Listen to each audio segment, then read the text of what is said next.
Christmas Eve at my childhood home in Connecticut. Walking through the living room after helping Mom with dinner preparations, I freeze. Above the fireplace hangs a new family portrait. My parents, my younger sister Madison, my older brother Ryan, their spouses, their children. Everyone except me. Not blurred or hidden. Deliberately cropped out. The frame cuts precisely where I should be standing. My throat tightens. 28 years of being their daughter, and they erased me like I never existed. No one says a word about it during dinner. The grandfather clock in the corner marked 7:30 as we gathered around the dining table. The same mahogany table where I'd eaten thousands of meals, celebrated countless birthdays, and shared 28 years of family memories. Now I sat in my designated chair, the one between Madison and the china cabinet, feeling like a ghost haunting my own life. Mom bustled around with the practiced efficiency of someone who'd hosted 43 Christmas Eve dinners in this house. Her movements were precise, deliberate, and somehow managed to navigate around me without acknowledgement. She placed the glazed ham at Dad's end of the table, the honey-baked tradition he'd carved with the same ceremonial importance since I was 5 years old.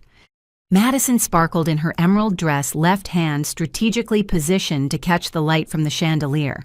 Her engagement ring, a 2-carat princess cut that her boyfriend Jeremy had presented 3 weeks ago, demanded attention with every gesture.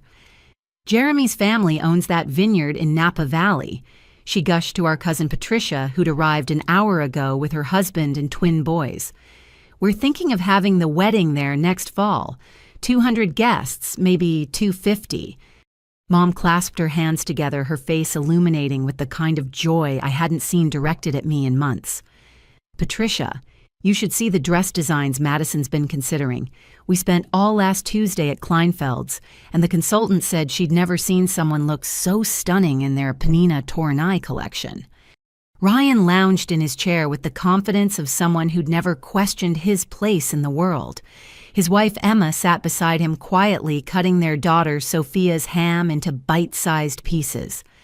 At 32, Ryan had achieved everything our parents valued: the Harvard MBA, the investment firm partnership, the colonial house in Westport, and most importantly, the 2 grandchildren who carried on the family name. The Singapore expansion is moving faster than projected, Ryan announced, accepting the green bean casserole from Dad. Board approved my proposal last Monday. Looks like I'll be heading up the entire Asian markets division by spring. Dad's chest expanded with pride. That's my boy. I knew Thornton Investments would recognize your potential. Remember when you were 10 and set up that lemonade empire across 3 neighborhoods, born entrepreneur? I reached for the casserole dish as it made its way around the table. My fingers had barely grazed the ceramic when Mom's hand swooped in, intercepting my movement with surgical precision. Without meeting my eyes, she passed it directly to Madison, who accepted it while continuing her wedding venue monologue. The dismissal stung more than any harsh word could have. At least anger acknowledged existence. This calculated invisibility cut deeper, suggesting I'd become an inconvenience to be managed rather than a daughter to be loved. Jeremy's younger brother Marcus asked about the cranberry sauce. I lifted the crystal bowl sitting directly in front of me, extending it toward him. He looked through me, past me, around me, before asking Ryan if he could pass the cranberries. Ryan reached across the entire table, nearly knocking over Emma's wine glass, to hand Marcus the exact bowl I'd been holding. The conversation flowed around me like water around a river stone. They discussed the new country club membership rates, debated whether the Johnsons' holiday party had been better last year, and planned a February ski trip to Aspen that somehow required coordination between everyone except me. We'll need 3 suites, Emma calculated aloud. 1 for Richard and Helen, 1 for us with Sophia and the baby, and 1 for Madison and Jeremy. Don't forget Mom and Dad, Madison added. They'll want their own space. 5 suites. Every family member accounted for except the daughter sitting at the table chewing ham that tasted like sawdust while pretending not to notice my exclusion from yet another family gathering. Tyler, my 6-year-old nephew, provided the evening's only genuine interaction. He'd been watching me throughout dinner with the uncomplicated curiosity children possessed before adults taught them to look away. His dark hair stuck up in defiant cowlicks, despite Emma's attempts to tame it with gel, and his Christmas sweater featured a T-Rex wearing a Santa hat. "Aunt Lindsay," he piped up during a lull in Madison's description of wedding flower arrangements. His clear voice cut through the adult chatter like a bell. "How come you're not in the new picture?" The table froze. Forks suspended midway to mouths, wine glasses halted at lips.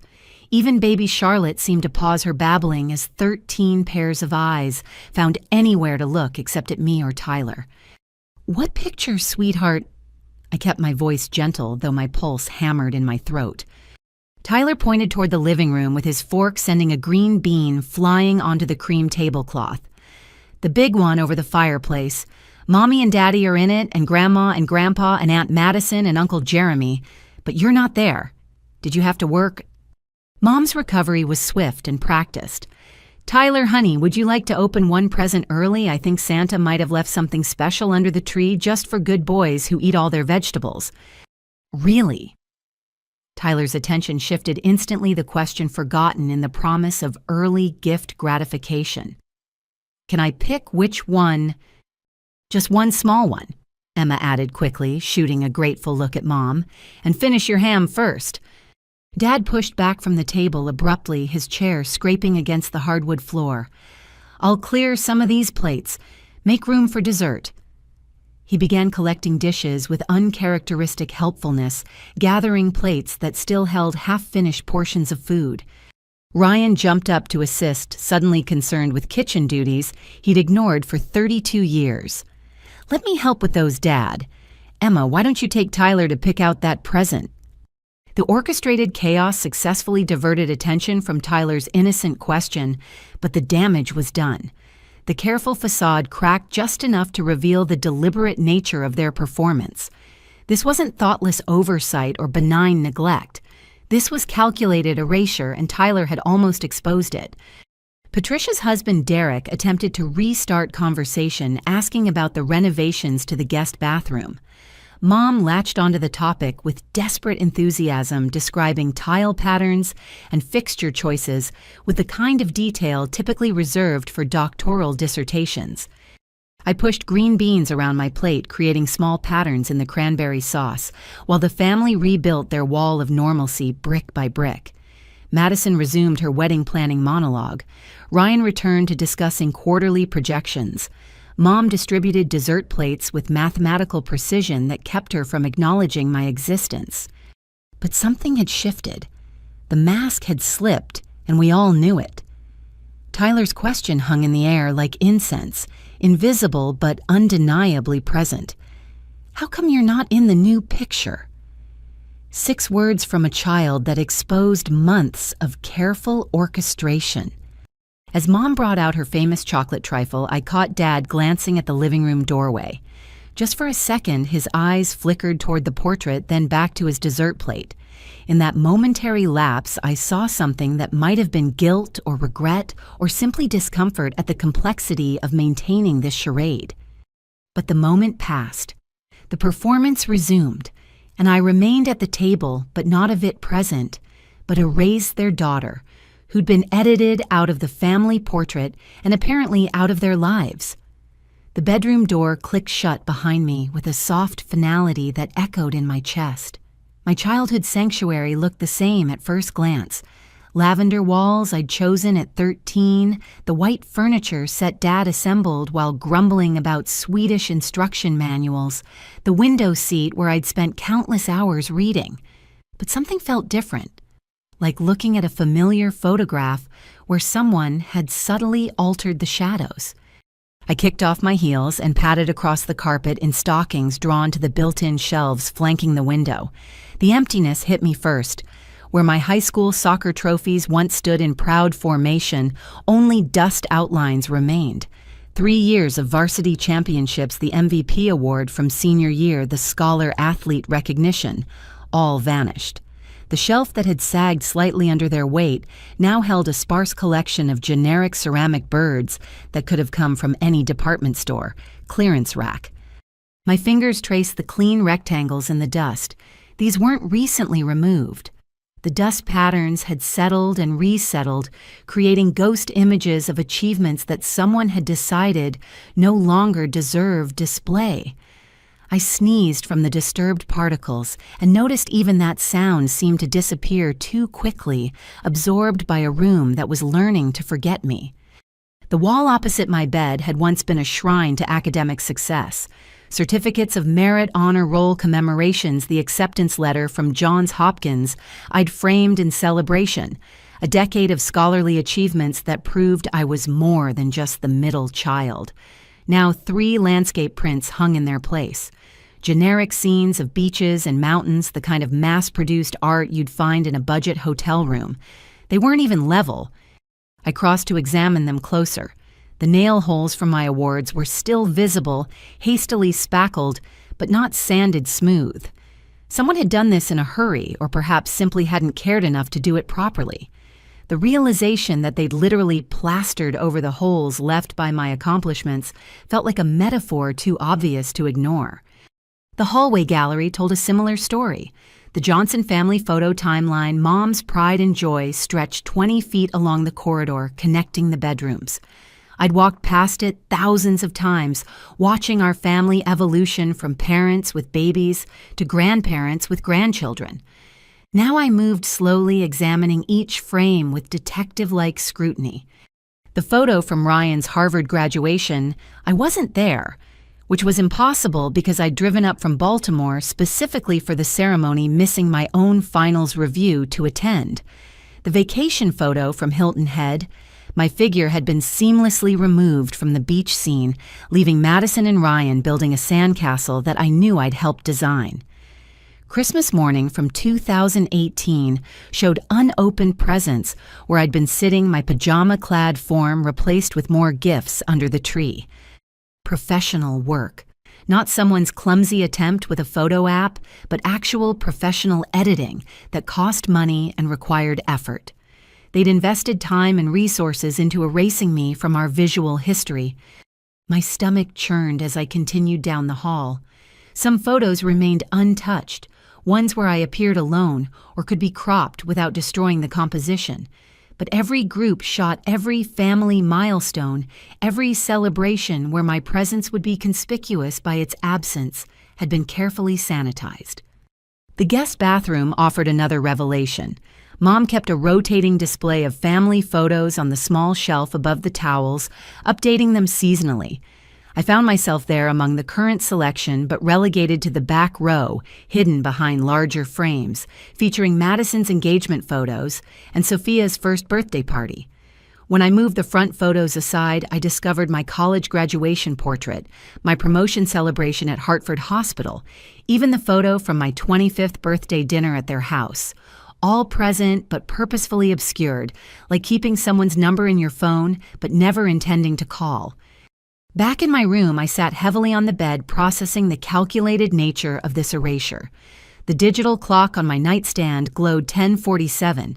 Downstairs, I could hear the muffled sounds of the family enjoying dessert and coffee, their laughter filtering through the floorboards. Tyler's excited voice rose above the others. He must have opened his early present. I pulled open my old desk drawer, seeking anything that remained unchanged. The drawer stuck slightly, the wood swollen from decades of Connecticut humidity. Inside, the familiar chaos of teenage keepsakes greeted me: dried corsages from school dances, ticket stubs from concerts, a friendship bracelet Sarah made at summer camp. Normal archaeological layers of a life lived. But there, tucked beneath my junior year yearbook, was something that didn't belong. A manila folder, crisp and new among the aged memories. My name written across the tab in Mom's precise handwriting, Lindsay Documentation. My hands trembled slightly as I extracted the folder. Inside, paper clipped together with Mom's characteristic organizational fervor, were receipts.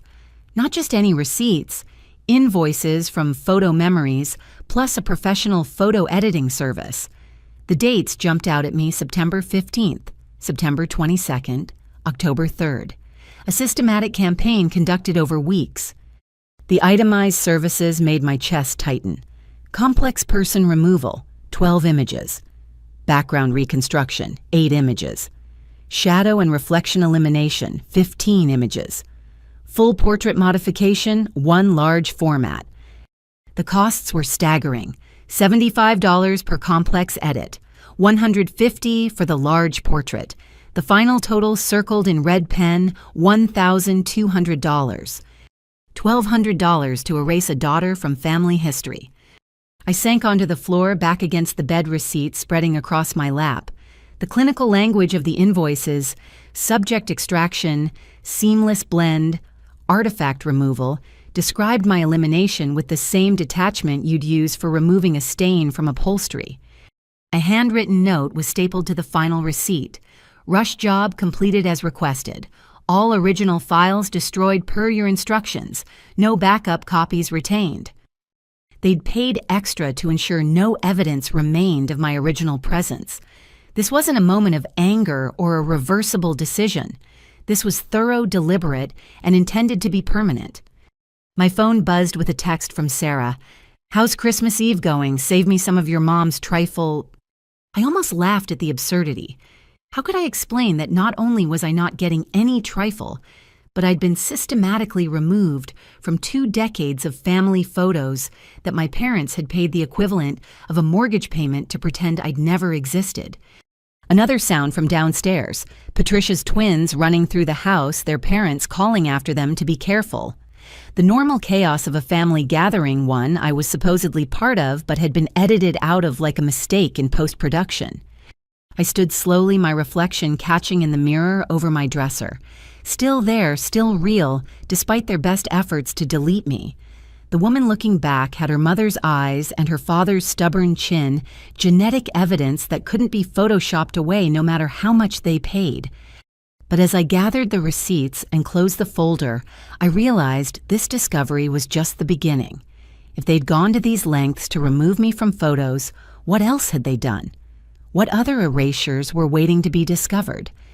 The house settling around me made small creaking sounds, the old bones of a structure that had sheltered 4 decades of family life. Somewhere in these walls were the pencil marks tracking my height, the dent from when I'd practiced field hockey in the hallway, the window screen I'd loosened for late-night escapes, physical evidence of a childhood they couldn't invoice away. But they were trying. One receipt at a time, one photo at a time, they were attempting to revise history into a version where their middle daughter simply didn't exist. The question that burned in my throat was simple: why? What had I done that warranted this complete erasure? What transgression justified spending $1,200 to remove me from family memories? Tomorrow was Christmas. Downstairs, my family continued their celebration, their laughter bright and uncomplicated by the knowledge of what they'd done. And upstairs, alone in a room being slowly stripped of my presence, I held the receipts that proved their betrayal wasn't just emotional but financial, not just personal, but professional. They hadn't just broken my heart. They'd paid someone to help them do it. My phone screen illuminated the darkness of my childhood bedroom as I typed out a message to Sarah. 11:23 on Christmas Eve. Late, but Sarah never slept before midnight. My thumbs moved quickly across the screen. "Hey, something weird is happening with my family. Can you talk?" Her response came within seconds, always calling now. I declined the call, typing instead, "Can't talk out loud, they'll hear. But I need to know if you've noticed anything strange lately. About my family, talking about me." 3 dots appeared, disappeared, then appeared again. Sarah's message, when it finally came, made my blood run cold. "Lindsay, I've been wanting to ask you about Seattle for months, but didn't want to pry. How's the new job going?" Seattle. I stared at the screen, rereading her words 3 times. "Sarah, what are you talking about? I live in Hartford. Have for 3 years. What Seattle job?" A long pause. Then, "Your mom told my mom at the grocery store in October that you took a position with a tech company in Seattle. Said you needed a fresh start and space to figure things out. She seemed really proud, but also sad you were so far away." My fingers shook as I typed, "I work at Hartford Hospital. Same job for 3 years. I live 40 minutes away. I've never even been to Seattle." Sarah's reply came in rapid bursts. "What? Are you serious right now? Your mom gave this whole speech about supporting your independence. She said you were too busy to visit, but video called weekly. Lindsay, what is happening? I switched to our message thread and scrolled up, finding photos from just last month. Me at my Hartford apartment, me at the hospital's Halloween party, me getting coffee at our usual spot on Farmington Avenue. I screenshotted everything and sent them to Sarah. "Oh my God," she wrote. "These are all dated from when you were supposedly in Seattle. Why would your mom lie about this?" Before I could respond, another message appeared. "Wait, there's more. Remember Jessica from high school? She works at your mom's dentist office now. She told me your mom mentioned you were studying abroad, something about a fellowship in London." London, Seattle. The lies multiplied like cells dividing, each one creating its own alternate reality, where I existed somewhere else, anywhere else but here. "I need you to tell me everything," I typed. "Every single thing you've heard about me from my family in the last few months." Sarah's information came in a flood. My mom had told the hairdresser I was dealing with a difficult breakup and needed space. My dad had informed his golf buddies I was on a meditation retreat in Arizona. Madison had posted on social media about missing her sister who was following her dreams across the country. Each lie more elaborate than the last, each one carefully crafted to explain my absence from family events no one had bothered to invite me to. "There's something else," Sarah typed after a pause. "Your family had a huge Thanksgiving dinner, like extended family from all over. Jessica saw the photos on your mom's Facebook. You weren't there, but the caption said, 'So grateful to have the whole family together.' People commented asking about you, but your mom just heart-reacted their comments without responding. I minimized our conversation and opened Facebook, navigating to mom's profile. I rarely checked social media, finding the performance of perfect lives exhausting. But there it was, a photo album titled Thanksgiving Blessings 2024. 67 photos of aunts, uncles, cousins, and family friends gathered in our dining room around our table in front of our fireplace. The same rooms I'd occupied just hours ago, filled with people I hadn't seen in months. The comments made my stomach turn. "Where's Lindsay missing your middle child?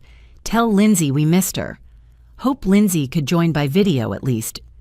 Each comment met with mom's heart reaction and nothing more. Silent acknowledgement that deflected without answering. I screenshotted everything and returned to Sarah. "I need more information. Can you ask around carefully? I need to know what other stories they're telling." While Sarah worked her network, I texted my Aunt Jennifer, Dad's younger sister. She lived in Boston and had always been the family rebel, the one who asked uncomfortable questions at holiday dinners and refused to pretend problems didn't exist. "Aunt Jen, this is random, but have you heard from my parents lately? About me specifically?" Her reply took longer, but when it came, it confirmed my worst fears. "Sweetheart, your mother told me 3 months ago that you were going through something and needed space from the family. She asked me not to reach out because you were in a fragile state and contact might set back your progress. I've been worried sick but wanted to respect your boundaries.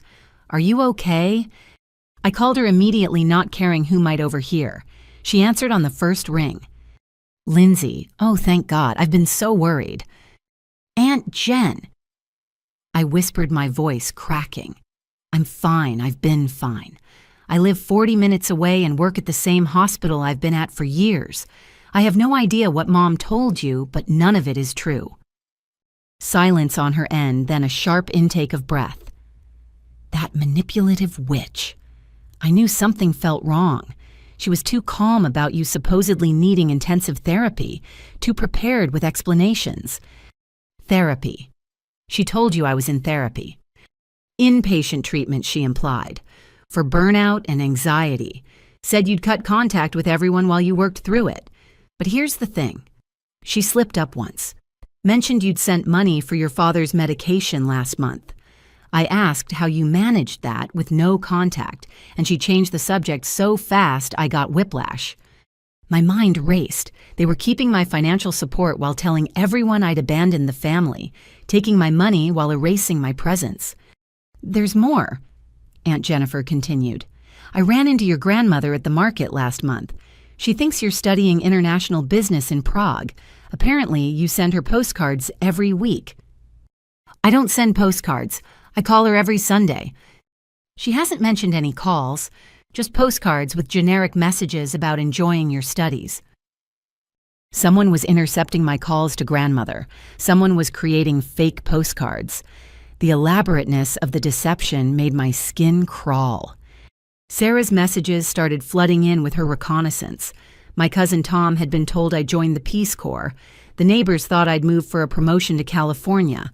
My high school track coach heard I was training for marathons in Colorado. The church secretary was informed I'd transferred my membership to a congregation in Dallas. Each person had received a different story carefully tailored to be believable, but distant enough to prevent follow-up questions.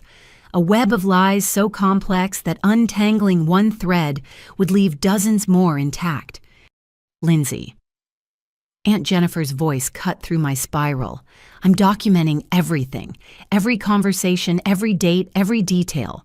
Something is very wrong here, and I think we both know this isn't about you needing space. They had me removed from all the family photos, I whispered. Paid over $1,000 to have me professionally edited out. Jesus Christ. Aunt Jennifer rarely swore, saving profanity for maximum impact. This is beyond dysfunction. This is systematic. When did it start? I thought back, piecing together the timeline. 3 months ago, right after I refused to invest in Madison's boyfriend's startup.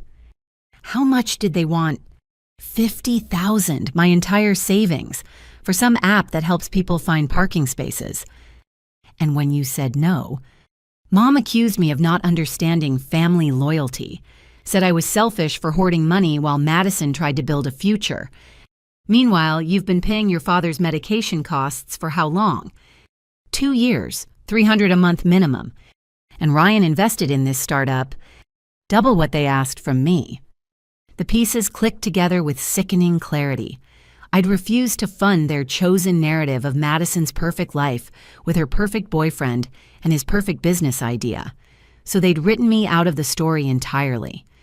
I'm driving down tomorrow, Aunt Jennifer declared. They don't get to do this. Not to you, not to anyone. It's Christmas. Exactly. And they're going to have to look me in the eye and explain why they've been lying to the entire extended family about my niece's whereabouts while she sits at their dinner table like a ghost. After we hung up, I sat in the darkness phone, warm in my hands from the constant use. The house had gone quiet, family members retreating to their assigned rooms. In a few hours, they'd wake for Christmas morning, perform their gift exchanges, and continue pretending I didn't exist. But now I knew the extent of their deception. It wasn't just photos and portraits. They'd created an entire alternate universe where I was always somewhere else, living a dozen different lives in a dozen different cities, too busy or troubled or distant to be present. The irony wasn't lost on me. They'd spent more effort maintaining these lies than it would have taken to simply include me. The energy required to remember which story they'd told, which person to intercept calls and fake postcards to edit photos and coordinate deceptions, it must be exhausting. And for what?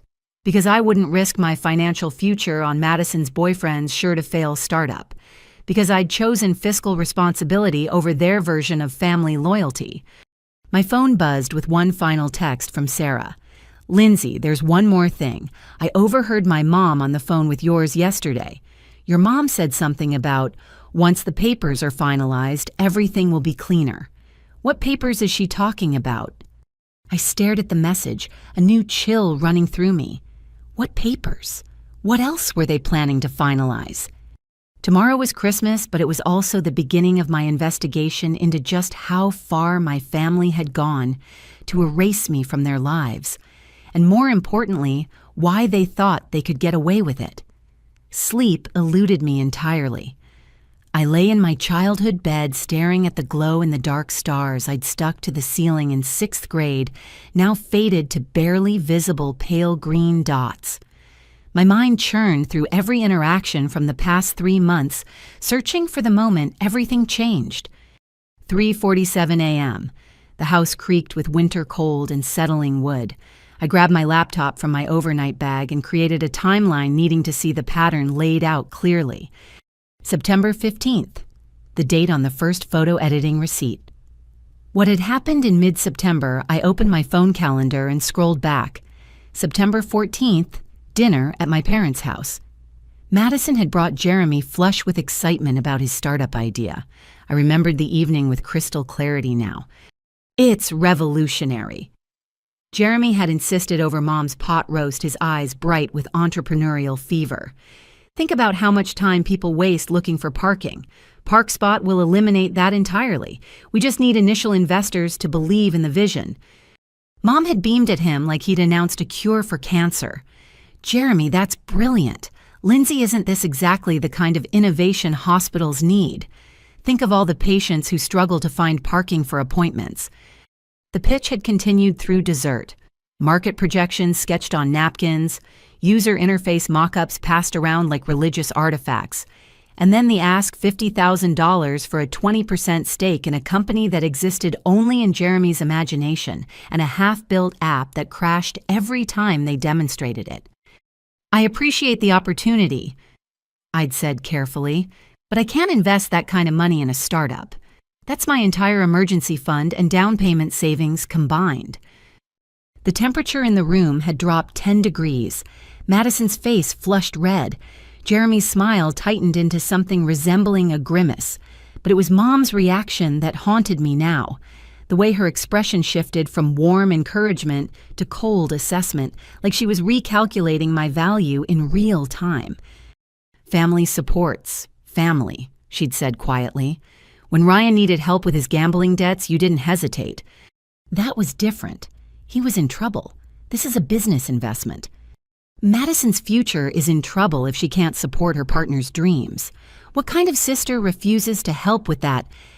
The argument that followed had been quiet but vicious. Dad had joined Mom's side, suggesting I didn't understand business because I just worked at a hospital. Ryan had sat silent, knowing I'd covered $40,000 in gambling debts he'd hidden from everyone else. Madison had cried, actually cried, claiming I was jealous of her happiness. I'd left that night thinking the tension would blow over. Family disagreements always did. We'd fought before about money, politics, life choices. But we always found our way back to center. Except this time we hadn't. I continued building my timeline. September 20th, Madison's birthday dinner. I'd shown up with her favorite cake from the bakery across town, a tradition I'd maintained for 5 years. They'd already eaten dessert. Oh, we thought you were working. Mom had said, not meeting my eyes. The cake had sat untouched on the counter while they discussed plans I hadn't been included in. September 28th, Ryan's daughter's soccer game. I'd arrived to find my usual spot on the bleachers occupied the family grouped together in a way that left no natural space for me. Lindsay's here, Tyler had announced happily. The adults had shifted uncomfortably but made no effort to include me in their cluster. October 5th, Dad's doctor appointment. I'd taken time off work to drive him something I'd done monthly since his heart issues began. Mom had intercepted me in the parking lot. We've made other arrangements, she'd said. Ryan's taking him now. But Ryan's car wasn't in the lot, and Dad waited alone in the lobby for 20 minutes before I insisted on taking him anyway. The pattern was clear. The financial refusal had triggered something, but it wasn't really about the money. It was about breaking rank, refusing to follow the script, choosing my financial security over their narrative of family unity. I pulled up my bank statements, needing to verify something that had been nagging at me. There, deposits returned one after another. The checks I'd written for Dad's medications sent back uncashed. But when I checked the dates against my calendar, they aligned with purchases Mom had made. She'd returned my checks while buying the medications herself, creating a paper trail that suggested I'd stopped helping. My phone buzzed with a text from an unknown number. At 4:12 a.m., it could only be bad news or wrong number. I opened it cautiously. Hi, Lindsay, this is Marcus Lynn from The Current. Strange question, but did your family submit an obituary for you? We have one pending publication but wanted to verify since you're clearly active on social media. Please call me ASAP. My blood turned to ice. An obituary, I called the number, immediately not caring about the hour. Marcus Lynn. This is Lindsay Johnson. You just texted about an obituary. Ms. Johnson, thank God. We've had some strange submissions before, but this seemed particularly suspicious.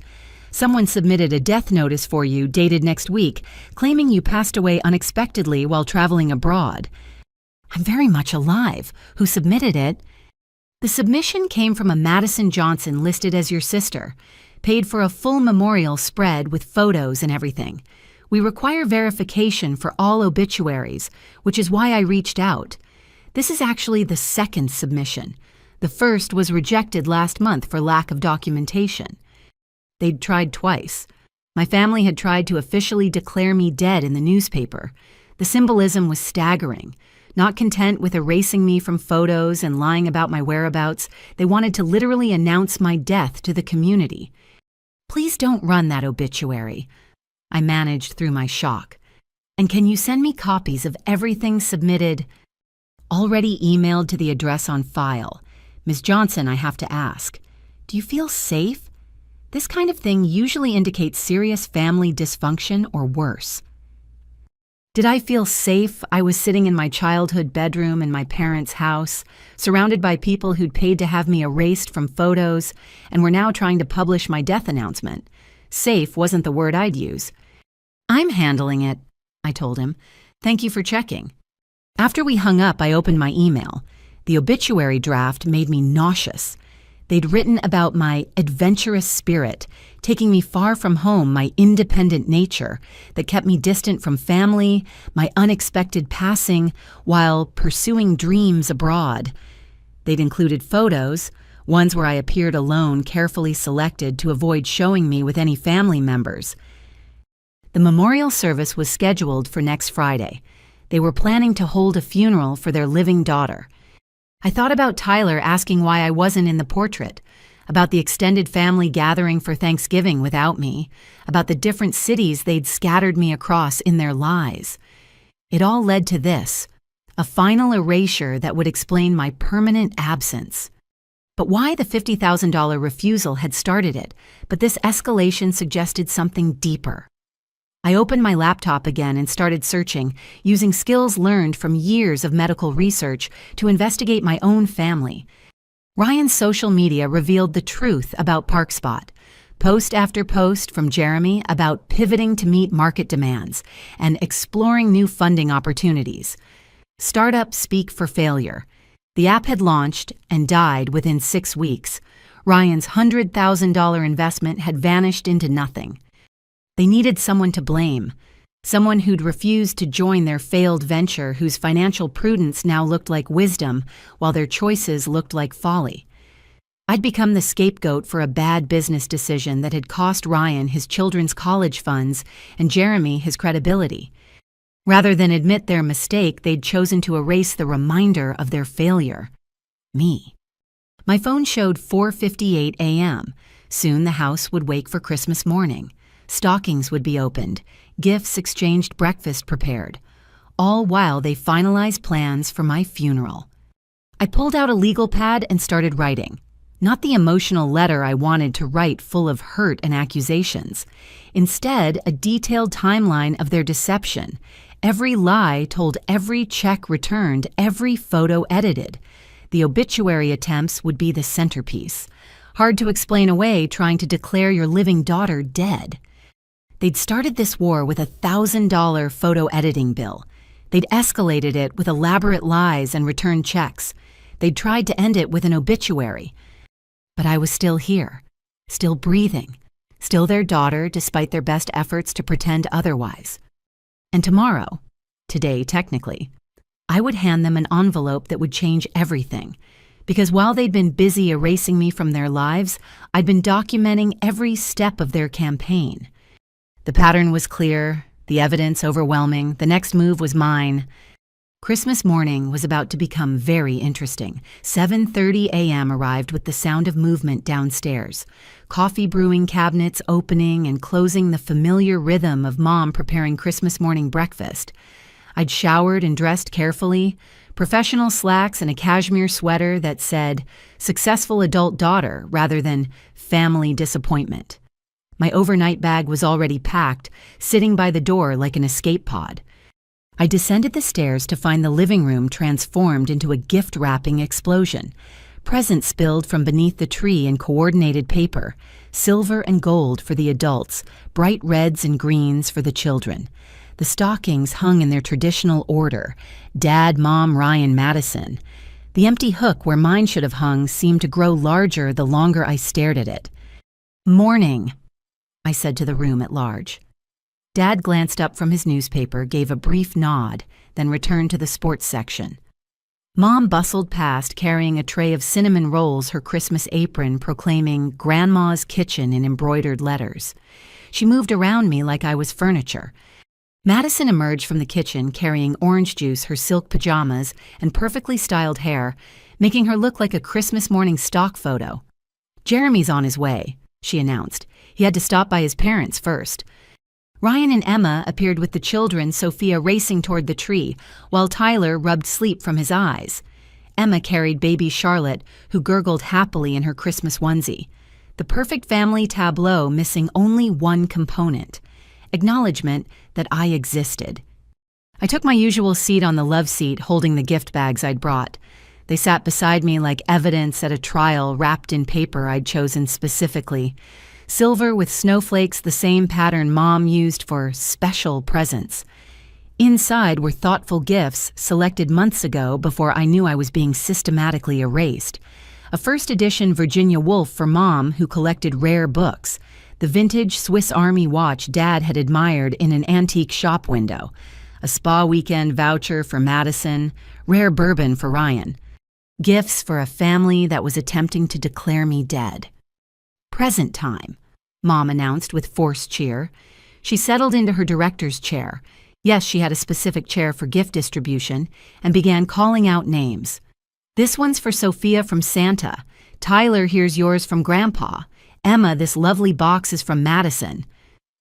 The performance unfolded with practiced precision. Each gift opened with appropriate exclamations, photos taken at optimal moments, thank yous exchanged with huggers and kisses. My gifts sat untouched beside me, invisible as their giver. Tyler provided the first crack in the facade. "What about Aunt Lindsay's presents?" He pointed to my gift bags with the directness only children possess. "She brought lots of them." Mom's smile never wavered. "We'll handle those later, sweetheart. Look, here's another one for you." But Tyler, bless his persistent heart, wasn't so easily distracted. He marched over to my love seat and picked up the bag with his name on it. "This one says Tyler. That's me. Can I open it, Aunt Lindsay?" "Of course, buddy." I helped him with the ribbon, ignoring the laser stares from around the room. Inside was a build-your-own robot kit I'd selected, knowing his love for both construction and technology. His eyes widened as he examined the components. "This is awesome, Mom. Look, it has real circuits and everything." Emma's face cycled through several emotions before settling on strained politeness. "That's very nice. What do we say, Tyler?" "Thank you, Aunt Lindsay." He threw his arms around me in an enthusiastic hug that felt like the first genuine warmth I'd experienced in months. "Will you help me build it?" Later, Ryan interjected. "Aunt Lindsay is probably leaving soon." "But she just got here yesterday," Tyler protested. "And she hasn't opened any presents. How come there's nothing under the tree for her?" The question hung in the air like an accusation. Madison fidgeted with her engagement ring. Mom suddenly needed to check on something in the kitchen. Dad disappeared behind his newspaper fortress. Even baby Charlotte seemed to sense the tension, her happy gurgling replaced by uncertain whimpers. "I don't need presents," I said gently to Tyler. "Seeing you enjoy yours is gift enough." It was the kind of gracious deflection they should have appreciated, but Tyler wasn't finished. "But everyone gets presents at Christmas. It's the rule. Even Charlotte got presents, and she's just a baby." From the kitchen doorway, Mom's voice carried false brightness. "Who wants special Christmas morning French toast?" The subject change worked on the younger generation, sending them racing toward the dining room. but the damage was done. Tyler's innocent observations had highlighted the absurdity of their charade. I was present but giftless, acknowledged by a 6-year-old but invisible to adults, bringing presents but receiving nothing in return. Madison opened my gift to her in my absence, something I only noticed when I passed the dining room and saw her examining the spa voucher. She quickly shoved it into her pajama pocket when she caught my eye, as if accepting my gift, while ignoring my existence wasn't a contradiction worth examining. Breakfast became another exercise in complicated logistics. 13 place settings at the extended dining table, arranged to suggest completeness while excluding one person. I stood holding my coffee mug, surveying the careful choreography. "Lindsay, there's a TV tray in the hall closet," Mom suggested without looking up from her place-setting adjustments. "You could set up in the living room if you're hungry." A TV tray on Christmas morning, while the family gathered around the formal dining table I'd eaten at for 28 years. The suggestion was so insulting that even Ryan shifted uncomfortably in his seat. "I'll stand, thanks."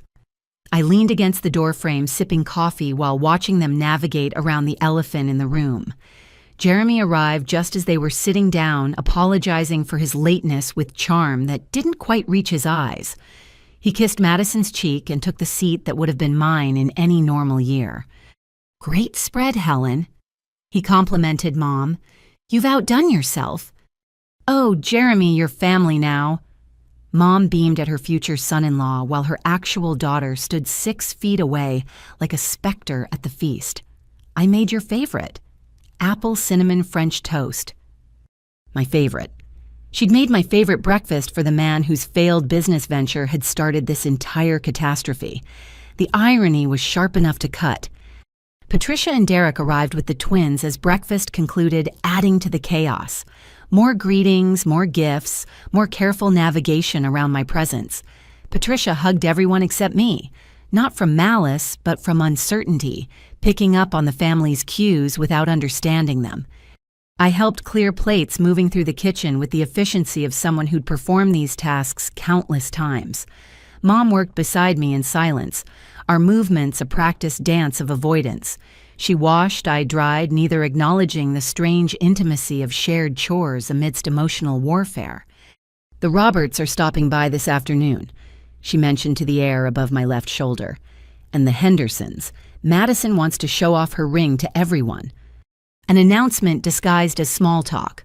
More people would arrive to witness my erasure, to see the family portrait missing one face, to participate unknowingly in the charade.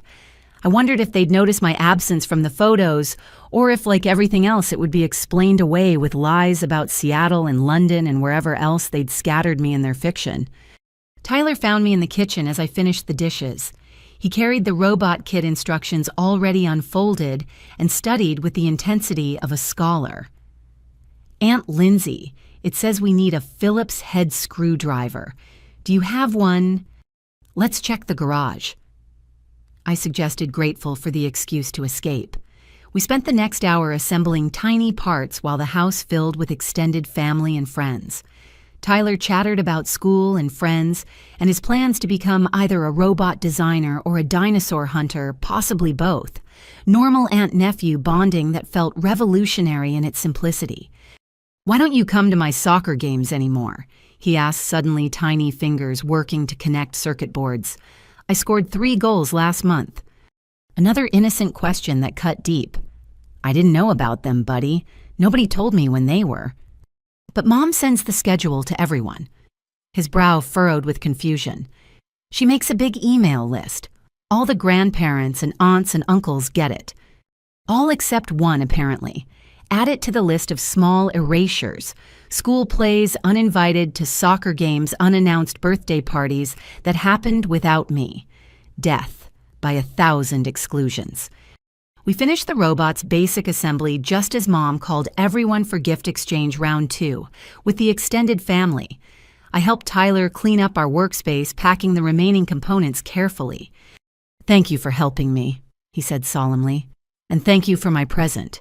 It's my favorite one." "You're very welcome." He paused at the garage door, looking back with those perceptive eyes. "Aunt Lindsay, are you sad?" The question caught me off guard. Why do you ask?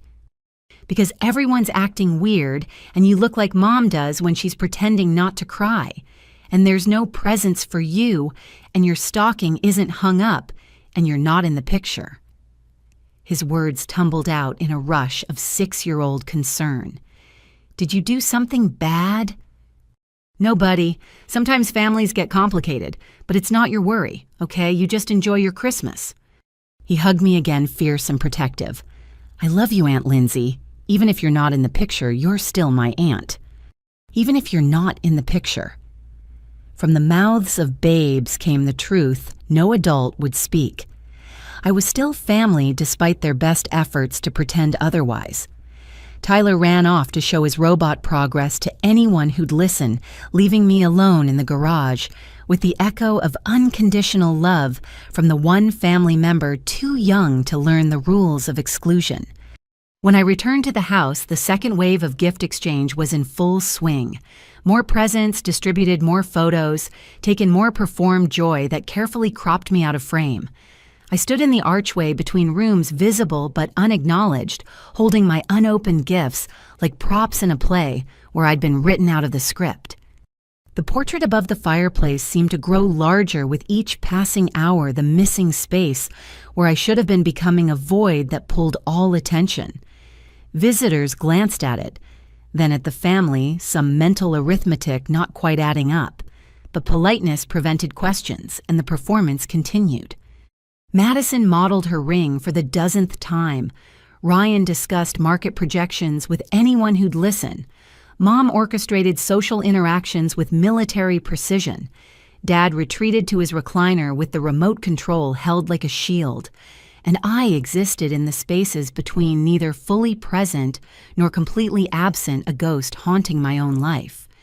Christmas morning was ending, but the day stretched ahead with more visitors, more meals, more opportunities for exclusion. The envelope waited in my car, patient and powerful, containing evidence of every lie and erasure. Soon I would hand it to them with instructions not to open it here. Soon the performance would end and reality would crash in. But for now, I watched my family pretend I didn't exist, while Tyler's robot whirred to life in the next room, proof that some connections couldn't be severed by photo editing or lies. The clock on the mantel showed 11:45. In 24 hours, I would return for the family brunch, and everything would change. My Hartford apartment welcomed me with blessed silence after the chaos of performative family dysfunction. 3 p.m. on Christmas Day, and I finally felt like I could breathe again. I dropped my overnight bag by the door, kicked off my heels, and went straight to my home office, a converted second bedroom where I processed the medical reports and case files that defined my professional life. But today I wasn't analyzing patient histories. Today I was documenting my own erasure. I pulled out the banker's box from my closet, the one where I kept important documents, tax returns, insurance policies, and something I'd never thought I'd need. Years of financial records showing support for my family. The task ahead required the same methodical approach I used when preparing clinical presentations. Emotion could come later. Right now, I needed evidence. First, the bank statements. I spread 12 months across my desk, highlighting every check written to my parents. $300 monthly for Dad's cardiac medications. $500 for Mom's physical therapy after her knee replacement. The emergency, $2,000 when their water heater exploded last winter. Each transaction meticulously recorded, creating a paper trail of financial support they now pretended never existed. My laptop powered up and I began creating a comprehensive spreadsheet. Date, amount, purpose, whether the check was cashed or returned.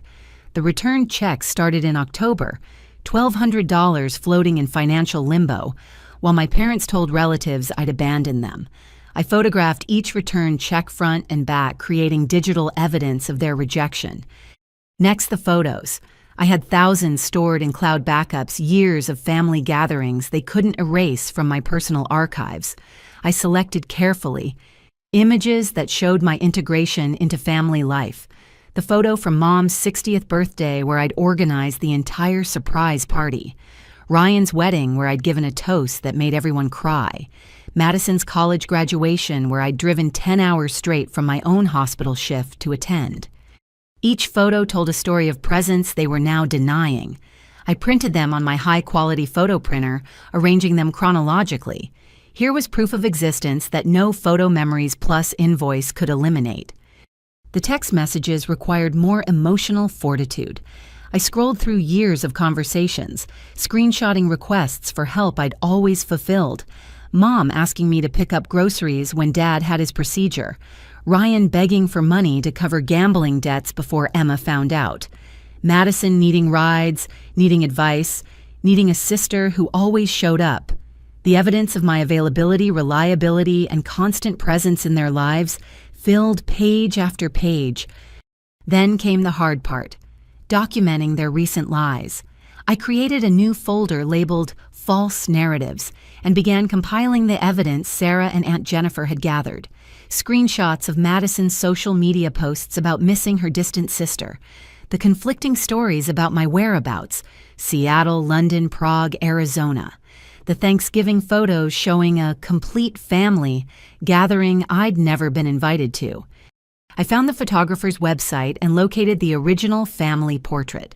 For $75, I purchased the high-resolution digital file.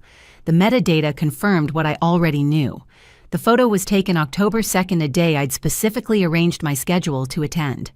In the original, I stood between Madison and Ryan, my hand on Mom's shoulder, smiling at the camera with no idea I'd soon be digitally erased. The email to Marcus Lynn at the Current proved invaluable. I printed the entire obituary submission, including the receipt showing Madison had paid $340 for a full memorial spread. They'd selected a photo from my college graduation, one where I appeared alone in cap and gown, no family members visible to complicate their death narrative.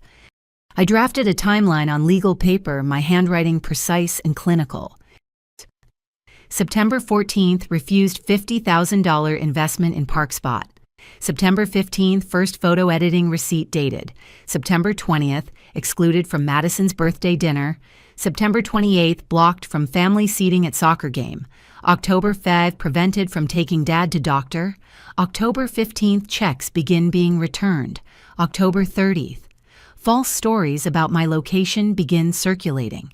November 1st, first obituary submission attempted. November 26th, Thanksgiving gathering held without my knowledge. December 15th, second obituary submission. December 24th, discovered portrait with me edited out. The pattern was clear, deliberate, and documented. This wasn't a misunderstanding or communication breakdown. This was a systematic campaign to remove me from family history. Grace, my lawyer friend, had helped me understand the legal implications.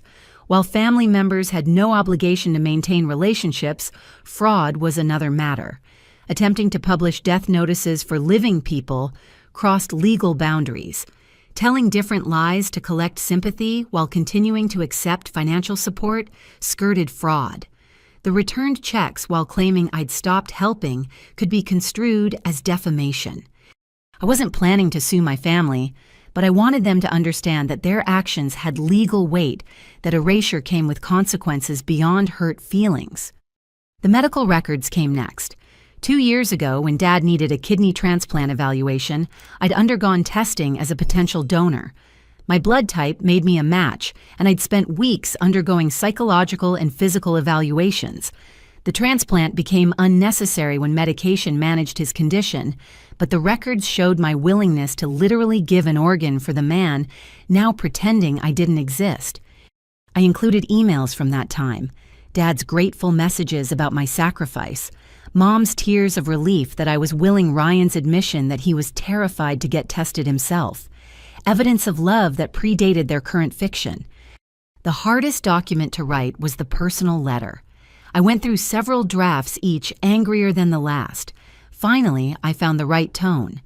Calm, factual, but honest about the pain they'd caused. Dear Mom and Dad, this envelope contains evidence of our shared history. The one you paid $200 to erase. Every check, written every event, attended every moment of support freely given. You'll also find documentation of your recent campaign to remove me from family existence, including attempts to publish my obituary while I live 40 minutes away. I don't understand how we got here, how a refusal to risk my financial security on a failed startup led to systematic erasure, how the daughter who offered her kidney for transplant became someone you'd declare dead in the newspaper, how 28 years of love evaporated over a business investment. The saddest part isn't the photos you edited or the lies you've told, it's that you spent more energy erasing me than it would have taken to simply maintain our relationship. Every dollar spent on photo editing, every elaborate lie about my whereabouts, every returned check, the effort required to pretend I don't exist exceeds what it would have cost to simply love me as I am. I'm establishing boundaries now. Financial support ends immediately. Medical proxy privileges are revoked. Any further attempts to publish false death notices will be met with legal action. The truth has been shared with extended family members who deserve honesty. But I'm also leaving a door open. Family therapy with a licensed professional. Full accountability for the lies told. Public acknowledgement of what you've done. These aren't punishments. They're the minimum requirements for rebuilding trust. The choice is yours. You can continue pretending I died, or you can acknowledge that your living daughter deserves better than erasure. With love despite everything, Lindsay. I sealed everything in a large manila envelope, then created 2 additional copies. One for Aunt Jennifer, who'd already proven herself an ally. One for Grace, who would keep it in her office safe. The original would go to my parents tomorrow at the family brunch they assumed I wouldn't attend. As I worked, my phone buzzed with messages from Tyler. Photos of his completed robot, a video of it moving across the floor, excited text messages in all caps about how it was the best present ever. Each message, a reminder that connection existed beyond their carefully constructed exclusion. Sarah arrived at 6 with Chinese takeout and a bottle of wine. Merry Jewish Christmas. She announced our traditional celebration when neither of us had functional family plans. Tell me everything. Over Lomen and Merlot, I walked her through the day's discoveries and my planned response. She listened with the attention of a true friend, asking clarifying questions and offering support without judgment. The obituary thing is insane, she said, refilling our wine glasses. Like clinically insane. Who thinks that's a reasonable response to someone not investing in a parking app? People who've confused image with reality, I replied. They've spent so much time curating their perfect family that they forgot families are supposed to include imperfect people who make independent choices. What do you think will happen tomorrow? I considered the question. Honestly, I have no idea. They might double down on the denial. They might explode. They might actually feel shame. But at least everyone will know the truth. We spent the evening addressing envelopes to extended family members, including copies of key evidence with explanatory notes. Each envelope a small bomb of truth that would detonate in mailboxes across New England. By the time relatives received them, my parents would have to acknowledge what they'd done. By 11 p.m., everything was ready. The main envelope sat on my kitchen counter, thick with evidence and weighted with consequences. Tomorrow, I would hand it to my parents with a simple instruction not to open it there. They'd have to wait to wonder to carry the weight of uncertainty I'd been bearing for months. The apartment fell quiet after Sarah left. I sat in my living room, surrounded by the life I'd built independent of family dysfunction. My degrees on the wall earned without their financial help. Photos of friends who'd become chosen family. Evidence of a life fully lived despite their erasure. Tomorrow would bring confrontation and consequences. But tonight I'd prepared my case with the thoroughness of a prosecutor and the pain of a daughter scorned. The envelope would speak truths they'd paid to hide, document love they'd chosen to forget, and offer a choice they'd have to make.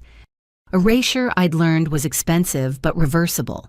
Truth once released was free and permanent. Tomorrow my family would learn the difference. December 26th arrived gray and bitter cold, matching my mood as I prepared for the family brunch. I dressed carefully. a navy suit that projected professional competence, pearl earrings Mom had given me for college graduation before I became erasable. The manila envelope sat on my passenger seat as I drove to Grace's law office, needing one final review before the confrontation. Grace met me despite the holiday understanding the urgency. Her office smelled of leather and coffee, a combination that always made me feel protected. She'd been my friend since medical school orientation, but her transition to law had proven fortuitous. Now she reviewed my documentation with the sharp eye of someone who understood both personal betrayal and legal boundaries. "Walk me through the timeline again," she said, spreading papers across her conference table. "I want to make sure we have everything covered." I recounted the progression from refused investment to attempted obituary, watching her expression shift from professional interest to personal outrage. Grace had met my family numerous times, attended parties at their house, knew the dynamics I was describing. "The obituary attempts are criminal," she stated flatly.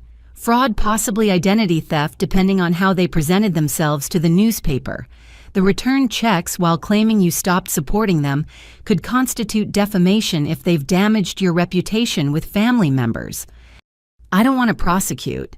I just want them to understand the seriousness. Sometimes the threat of consequences is more powerful than the consequences themselves." She pulled out her laptop and began typing. "Let me draft something that makes the legal implications clear without crossing into actual threats." While she worked, I studied the property documents she'd uncovered during her research. The family trust established by my grandparents had been recently amended. My name, previously listed as an equal beneficiary with Ryan and Madison, had been removed. The life insurance policies showed the same modification.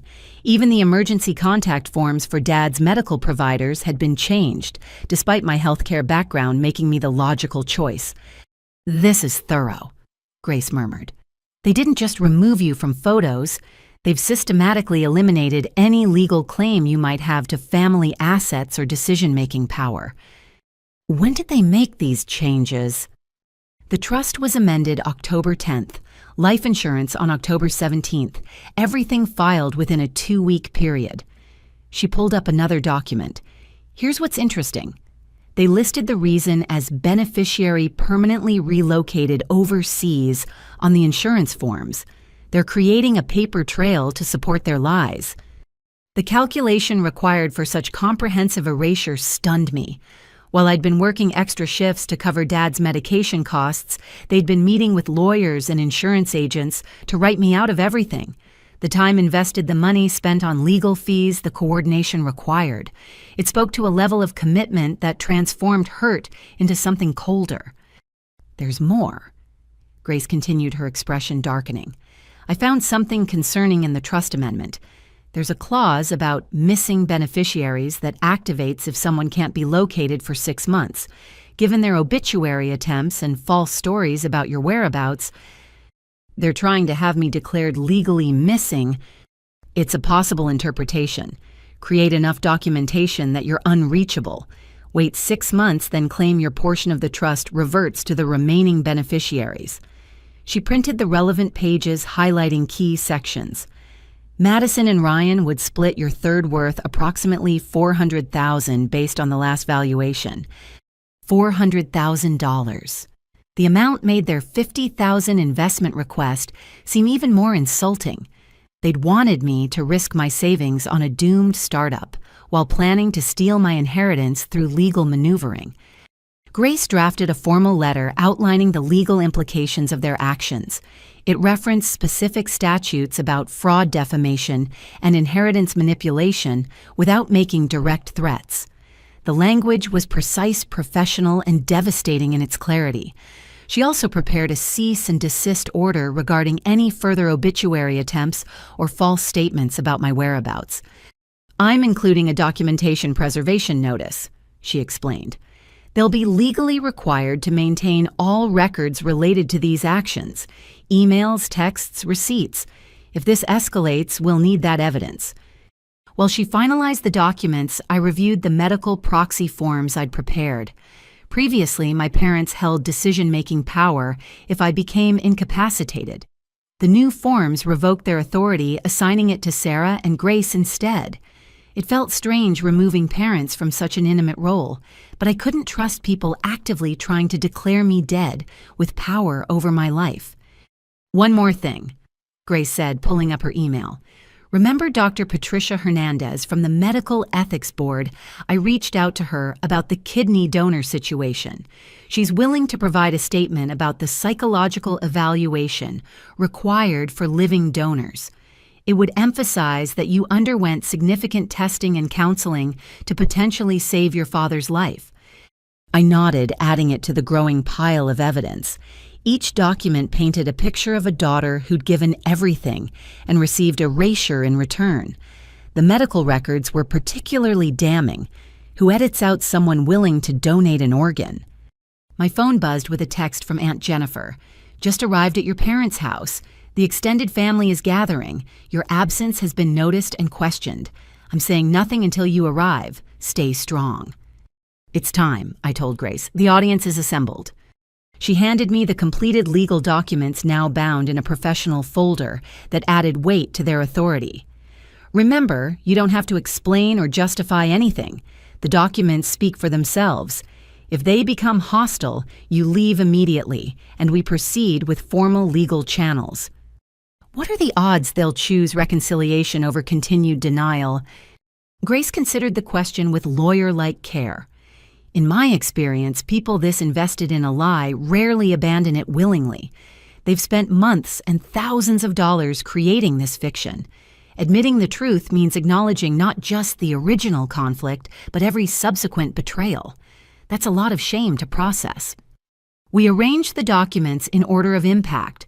Financial records first establishing my history of support, then the evidence of their lies and erasure attempts. The legal implications next making consequences clear. Finally, my personal letter offering a path forward. The folder had weight, physical and metaphorical. "I'll be on call," Grace promised. "If you need immediate legal intervention, just text me." I left her office with 2 copies of everything, one for my parents, one for Aunt Jennifer as witness documentation. The December wind cut through my coat as I walked to my car, but internal resolve kept me warm. Months of confusion and hurt had crystallized into clear action. They'd tried to erase me from family history. Now I would write myself back in with evidence they couldn't delete. The drive to my childhood home took 35 minutes through light holiday traffic. Each mile brought a mix of anxiety and determination. I'd spent weeks being edited out of their lives. Today, I would become uneditable, a truth too documented to deny, a presence too legal to ignore. My phone showed 11:50. The family brunch would be in full swing. Extended relatives gathered for what they believed was a routine holiday meal. They had no idea they were about to witness the collision between carefully maintained fiction and meticulously documented reality. I pulled into the driveway behind cars I recognized: Aunt Jennifer's Prius, Uncle Robert's SUV, various cousins' vehicles, creating an automotive family reunion. Inside that house, my family was performing their version of normal while planning my funeral. The thought steeled my resolve as I grabbed both folders and walked toward the front door. The doorbell felt strange under my finger. When had I become a guest requiring announcement in my childhood home? But I pressed it anyway, hearing the familiar chime echo through rooms where my erasure was about to end. The door opened to reveal Madison, her expression cycling from surprise to alarm to something resembling fear. Behind her, I could hear the buzz of conversation, the clink of glasses, the sounds of a family gathering I should have been part of. "Lindsay." She said my name like a question, as if my existence required confirmation. "What are you doing here?" I smiled with more confidence than I felt. "Attending the family brunch.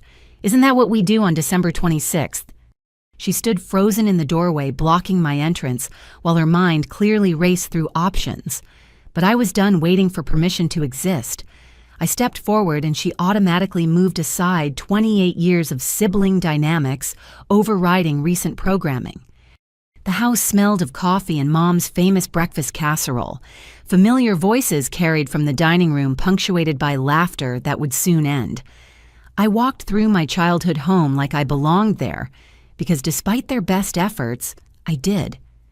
The conversation stopped when I entered the dining room. 13 faces turned toward me, with expressions ranging from confusion to recognition to dawning understanding that something significant was about to happen. Mom's coffee cup trembled in her hand. Dad's jaw tightened.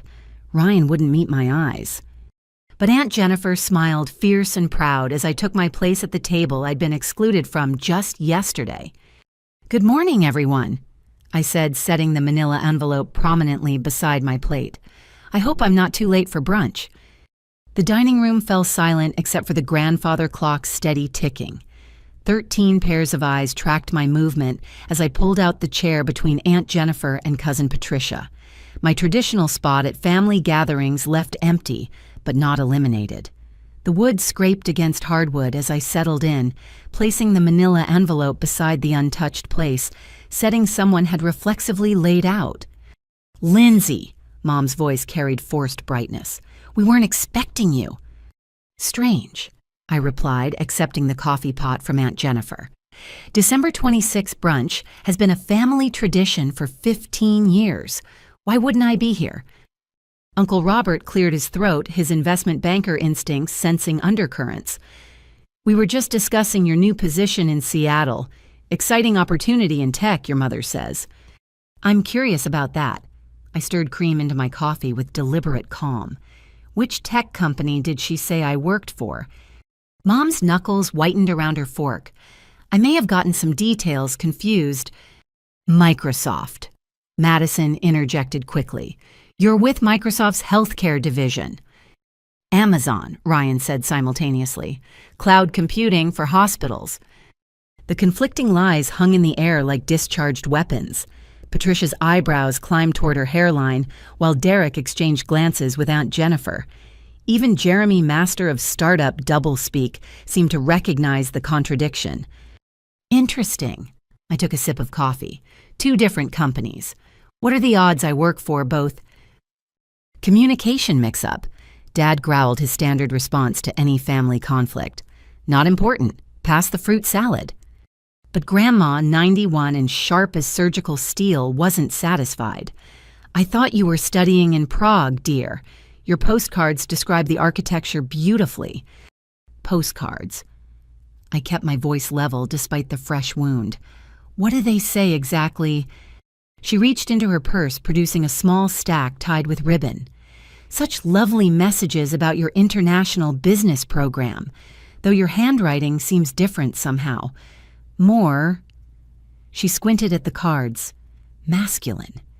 I accepted the postcards, recognizing neither the handwriting nor the generic sentiments. Someone, likely Ryan, whose penmanship always looked like Arial font, had been forging correspondence from me. The violation felt fresh despite expecting it. "Grandma," I said gently, "I've been calling you every Sunday for 3 years. We talk about your garden and your book club and whether the Patriots deserve their latest loss. But Helen said you were too busy with studies to call, that European phone plans were terribly expensive." "My phone plan costs $40 a month and includes unlimited calling. I live in Hartford, 40 minutes away. I work at Hartford Hospital in the cardiac unit. I've never been to Prague." The extended family began to shift uncomfortably as reality collided with months of carefully constructed fiction. Cousin Emma spoke up. "Wait, I asked about carpooling when I got the Hartford Hospital offer. Your mom said you were across the country." "She said you were at a meditation retreat," Uncle Robert's wife added, "in Arizona for spiritual healing." London, Patricia's teenage daughter, supplied scrolling through her phone. "Aunt Helen told my mom you were doing a fellowship at London Medical College. I was going to ask for tips since I'm applying to study abroad programs." Each contradiction layered upon the last, creating a palimpsest of lies that revealed the truth through their inconsistency. Mom's face had progressed from pale to ashen, while Madison twisted her engagement ring like a combination lock that might open an escape route. "Perhaps," Aunt Jennifer suggested with deceptive mildness, Someone could explain why Lindsay's location seems to be a quantum physics experiment, where she exists in multiple places simultaneously. Family business, Dad snapped. Not appropriate for holiday brunch. On the contrary, I said, finally letting steel enter my voice. I think family brunch is the perfect venue to discuss why you've spent 3 months telling everyone I'm somewhere I'm not, or why you paid $1,200 to have me professionally edited out of family photos, or why you tried to publish my obituary, twice. Grandma's coffee cup clattered against her saucer. Obituary? What obituary? I pulled out the printed submission from the envelope, passing it to her. The one declaring I died unexpectedly while traveling abroad. The memorial service was scheduled for next Friday. Madison paid $340 for the full spread. That's impossible. Patricia snatched the paper, reading with growing horror. This says you died last Tuesday. You're sitting right here. Yes, well, reports of my death have been greatly exaggerated. I distributed copies around the table, watching comprehension dawn on face after face, though not for lack of trying on my family's part. Tyler chose that moment to burst in from the living room, robot in hand. Aunt Lindsay. Look, I made it walk upstairs. The gyroscope you helped me install works perfectly. He skidded to a stop, sensing the adult tension, but 6-year-old enthusiasm won over social awareness. Grammy, did you see Aunt Lindsay gave me the best present? She's the only one who remembered I love robots. Tyler, go play, Emma instructed, but Tyler had already climbed into my lap, showing me his modifications to the robot's programming. His unconscious affection highlighted the absurdity of my supposed non-existence. This is ridiculous. Jeremy attempted his venture capitalist confidence shaky. Clearly there's been some miscommunication, like the miscommunication where you all asked me for $50,000 to invest in ParkSpot. I shifted Tyler to my hip, his presence a tiny shield, the app that folded after 6 weeks, taking Ryan's $100,000 with it. That's confidential business information, Jeremy protested. Was confidential, past tense, like your engagement apparently. I nodded toward Madison's bare ring finger, noticed by others who began processing this new information. Madison's face crumbled. He broke up with me yesterday, said he couldn't marry into a family that would declare their own daughter dead rather than admit a bad investment, Aunt Jennifer supplied helpfully. Yes, I can see how that might give a person pause. The careful facade finally shattered completely. Mom stood abruptly, her chair scraping backwards. You don't understand what you've put us through, Lindsay. The embarrassment of having a daughter who hoards money while her family struggles. Hoards. The word emerged as half laugh, half sob. I've given you over $70,000 in the last 5 years. I pay Dad's medication costs monthly. I covered Ryan's gambling debts to protect your reputation. I spent 2 weeks getting tested as a kidney donor when Dad needed transplants. How is that hoarding? But when we really needed you, Mom's voice broke on rehearsed emotion. You needed me to throw away my life savings on a parking app. I pulled out the bank statements, spreading them across the breakfast spread like tarot cards revealing the future. Here's every check I've written, and here are the ones you returned starting in October, right after you paid to have me edited from photos. Uncle Robert, ever the numbers man, began scanning the statements. His low whistle punctuated the mounting evidence. This is significant financial support, Helen, more than most adult children provide. But she refused to invest in Madison's future. Dad interjected, finding his voice. Family supports family. Like I supported Ryan. I pulled out another document. Here's the $40,000 I gave him for gambling debts. Debts you still don't know the full extent of.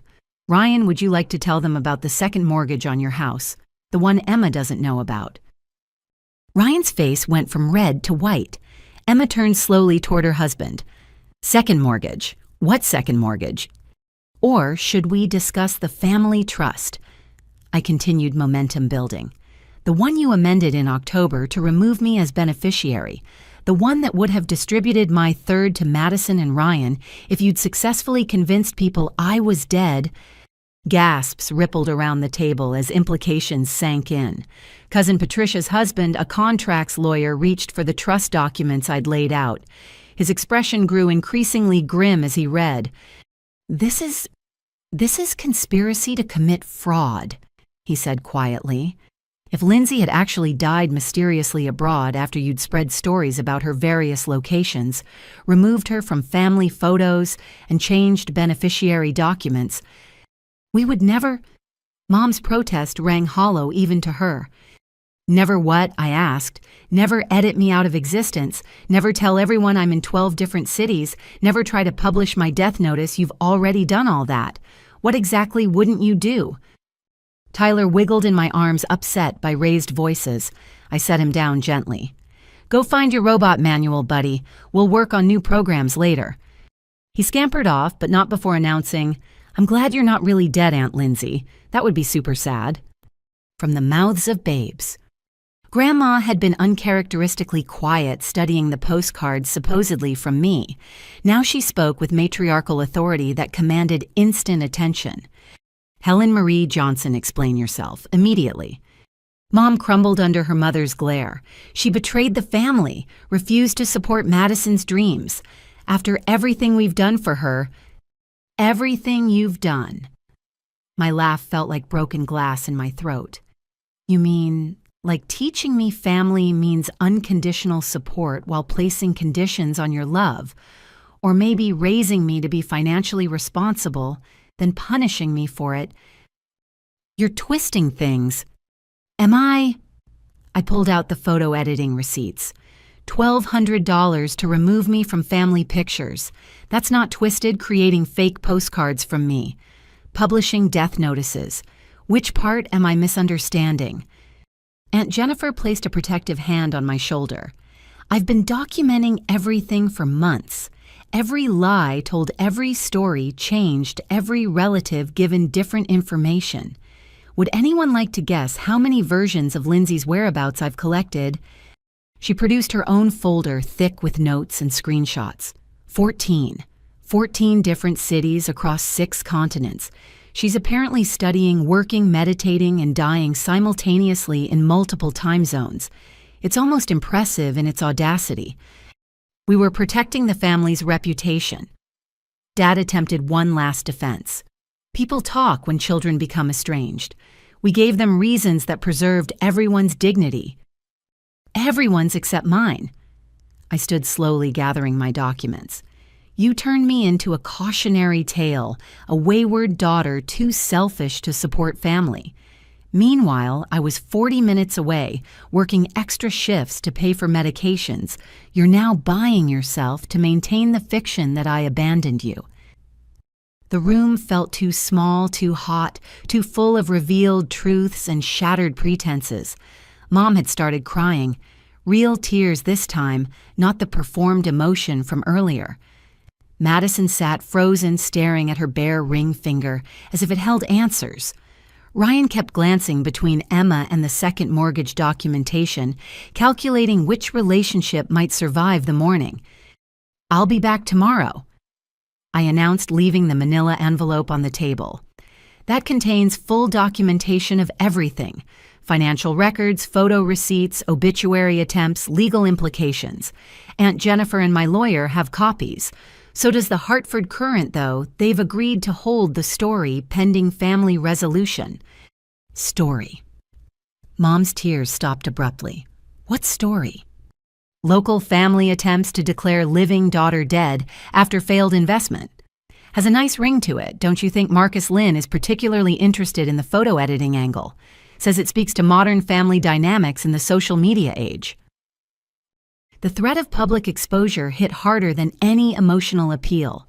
Their carefully curated public image, the successful family with thriving children and strong values, would crumble under scrutiny. However, I continued, I'm willing to keep this private. Family therapy with a licensed professional, full accounting of all lies told to extended family, public acknowledgement of what you've done, and immediate cessation of any death-related fictional narratives. Therapy, Dad sputtered. We don't need... Yes, Grandma interrupted with steel in her voice. "You do. My God, Helen, what have you become? This isn't how I raised you. This isn't who we are." She turned to me with tears in her eyes. "Lindsay, dear, I'm so sorry. I should have questioned the postcards, should have known something was wrong when you stopped calling. I failed you." "You were lied to, Grandma. That's not failing. That's being deceived by people you trusted." Uncle Robert stood his wife beside him. "I think we should go. This is clearly a private family matter that needs resolution." Others began rising, gathering coats and children, fleeing the discomfort of witnessed dysfunction. Patricia hugged me tightly, whispering promises to call later. Derek shook my hand with lawyer-like formality, pressing his business card into my palm. Emma left without speaking to Ryan Tyler's confused questions trailing behind them. Soon, only immediate family remained, the nucleus of dysfunction surrounded by the debris of their deception. The portrait above the fireplace seemed to watch us, the edited version, mocking the reality below. 24 hours, I said quietly. You have 1 day to decide. Therapy and accountability or public exposure and legal consequences. Choose wisely. I left them there among scattered bank statements and death notices. Their elaborate fiction collapsed around them like a house of cards in a hurricane. Aunt Jennifer followed me out her own documentation, tucked under her arm. "You did well," she said as we stood by our cars. "Proud of you for standing up to them." It doesn't feel like victory. It feels like loss. Sometimes standing up for yourself means losing people who only loved a version of you they could control. That's not really loss. It's liberation. I drove away from my childhood home, leaving behind a family who'd paid to erase me, and a future that depended on whether they valued truth more than fiction. In 24 hours, I'd return for their answer. Whatever they chose, I'd already won something important. The right to exist, without edit, without apology, without permission. They could accept that or not, but they could no longer deny it. The robot Tyler had built with my help was proof that some connections transcend photo editing and death notices. Creation beats erasure every time, even when the creators are only 6 years old and believe in the permanence of ants who give perfect presents. The 24 hours passed with glacial slowness. I spent December 27th at work finding refuge in the cardiac unit's predictable chaos. Heart attacks didn't care about family drama. Blocked arteries required immediate attention, not elaborate deceptions. My colleagues noticed my distraction but respectfully didn't pry the unspoken understanding of healthcare workers who all carried invisible burdens. Sarah texted throughout the day with updates from her reconnaissance network. The family gossip circuit had exploded with news of yesterday's confrontation. Relatives were comparing notes, discovering the inconsistencies in stories they'd been told. My supposed locations were mapped and mocked. How could anyone be in Seattle and Prague simultaneously? The extended family felt foolish for believing it, angry at being deceived, sympathetic toward me in varying degrees. At 6 p.m., I changed from scrubs to the outfit I'd selected that morning, black slacks and a burgundy sweater that said, "Professional but not trying too hard." The same pearl earrings because consistency mattered. The drive to my parents' house felt both familiar and foreign, like returning to a childhood school as an adult. The driveway held only immediate family cars. Mom's Lexus, Dad's pickup, Madison's BMW, Ryan's Tesla with its vanity plate. No extended family buffer this time, just us and the truth, whatever remained of it. I didn't knock. Some privileges of belonging couldn't be revoked by photo editing or death notices. The house felt different than yesterday. Quieter, heavier, like the air before a thunderstorm. I found them in the living room, arranged like a tribunal around the fireplace where my edited portrait still hung. Mom had been crying, her eyes puffy, makeup absent. Dad sat in his recliner, but upright, not hiding behind newspapers or remotes. Madison curled in the corner of the sofa like she was trying to disappear into the cushions. Ryan stood by the window, probably calculating escape routes. "You came," Mom said unnecessarily. "I said I would." I took the wingback chair that had always been mine, noting they'd left it empty. Have you made a decision? Before we discuss that, Dad interrupted using his business voice. We need to address the threats you made yesterday. Newspaper stories, legal action. That's not how family handles problems. Neither is publishing obituaries for living daughters, but here we are. That was a misunderstanding. Which time? I pulled out my phone, scrolling to the emails from Marcus Lynn. The first submission in November or the second one last week, hard to misunderstand filling out death notice forms twice. Madison finally spoke, her voice small. I was angry. You had so much money saved while Jeremy's dreams were dying. It wasn't fair. Fair. The word tasted bitter. Was it fair when I covered Ryan's gambling debts? Was it fair when I spent 2 weeks getting tested as a kidney donor? Was it fair when I paid Dad's medications for 2 years? Where was your concern for fairness then? You always lord that over us, Ryan burst out. Perfect Lindsay with her perfect job and perfect savings and perfect judgment. Maybe we got tired of being compared to someone who never takes risks. Never takes risks. I stood needing movement. I risk my emotional stability every time I enter this house. I risk my sanity trying to understand how refusing one investment led to complete erasure. I risk my heart loving people who paid to delete me from family history. We didn't delete you, Mom protested. We just adjusted the narrative. Adjusted the narrative. I repeated the phrase, slowly tasting its corporate emptiness. Is that what we're calling it? Like adjusting a hemline or adjusting for inflation. You adjusted me out of existence. The family consultant said, Stop. I held up my hand. The family consultant, who happened to be Jeremy's mother, the one who stood to profit from my investment. You took advice from someone with clear financial motivation to exclude me? She had credentials, Dad defended, a degree in family systems theory. From where University of Phoenix Trump University? Did you even verify her credentials before letting her convince you to disown your daughter? Silence answered me. They hadn't checked, too eager for validation of their anger to question its source. The manipulation felt complete. Jeremy's mother playing puppet master while they danced to her tune, wallets open and hearts closed. Let me guess. I continued piecing it together. She told you I was a toxic influence, that my refusal to invest showed narcissistic tendencies, that the family would be stronger without dead weight. Am I close? Mom's flinch confirmed it. She said setting boundaries with manipulative family members was healthy, that we were enabling your hoarding disorder by accepting your conditional support. My conditional support I gave unconditionally for years. The only thing I refused was bankrupting myself for a parking app. It wasn't just about the money, Madison interjected. You've always been different, always holding yourself apart, judging us. Different how? Because I went to medical school instead of marrying young, because I save money instead of spending it immediately, because I ask questions before investing in obvious scams, because you think you're better than us, Ryan said flatly. Always have. Even now, standing there like some righteous victim when you're the one who broke the family. I broke the family. My voice cracked on the absurdity.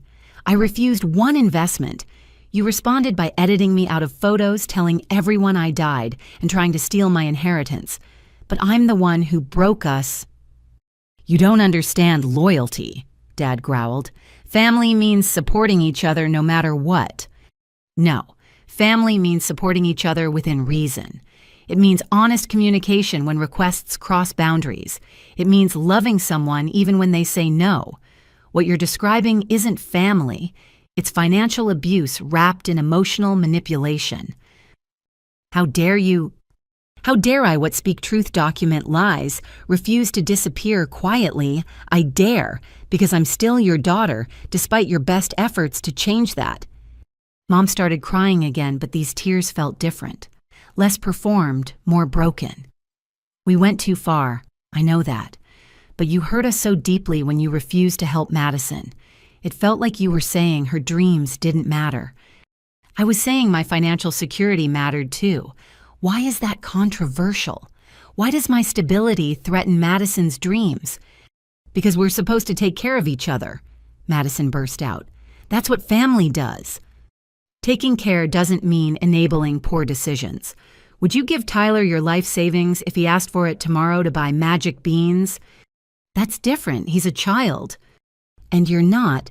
You're 26 years old crying because your sister won't fund your boyfriend's startup. How is that different from Tyler wanting magic beans? The comparison stung visible in Madison's recoil, but truth often stung when lies had been more comfortable. Enough, Dad commanded, standing with the authority of someone used to being obeyed. You've made your point. We acted rashly, but your ultimatum yesterday, therapy or public humiliation, that's manipulation too. It's accountability, something this family seems allergic to. We'll do the therapy, Mom said quietly, surprising everyone. I've already researched therapists who specialize in family systems and financial trauma. Dr. Elizabeth Chen comes highly recommended. Chen, I almost laughed at the irony. One of the names you refused to use in our family interesting choice. Don't be petty, Lindsay, we're trying. Are you performing contrition to avoid public embarrassment? How do I know this isn't just another adjusted narrative? Because I'm tired, Mom admitted, seeming to age before my eyes. Tired of maintaining lies, tired of remembering who knows what, tired of missing my daughter while pretending she doesn't exist. The consultant was wrong. We were wrong. Is that what you need to hear? It's a start. But I need more than words. I need actions, starting with telling everyone the truth.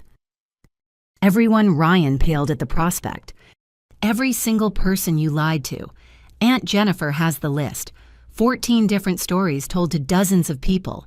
Each one needs to hear the truth from you, not from me. That's humiliating, Madison whispered. More humiliating than being edited out of existence.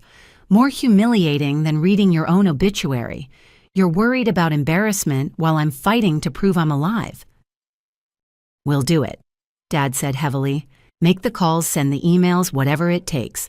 But in return, you keep this private. No newspaper stories, no legal action, no public exposure. And the financial documents, the trust amendments, the insurance changes. Reversed, everything back to equal distribution.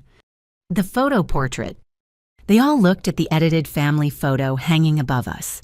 In its expensive frame, the perfect family smiled back, minus one daughter whose existence had become inconvenient. We'll commission a new one, Mom offered, with you included this time. No, I want that one to stay exactly where it is. Let it remind you of what happens when image matters more than truth. Commission a new one if you want, but that monument to deception stays visible. That's cruel, Madison protested.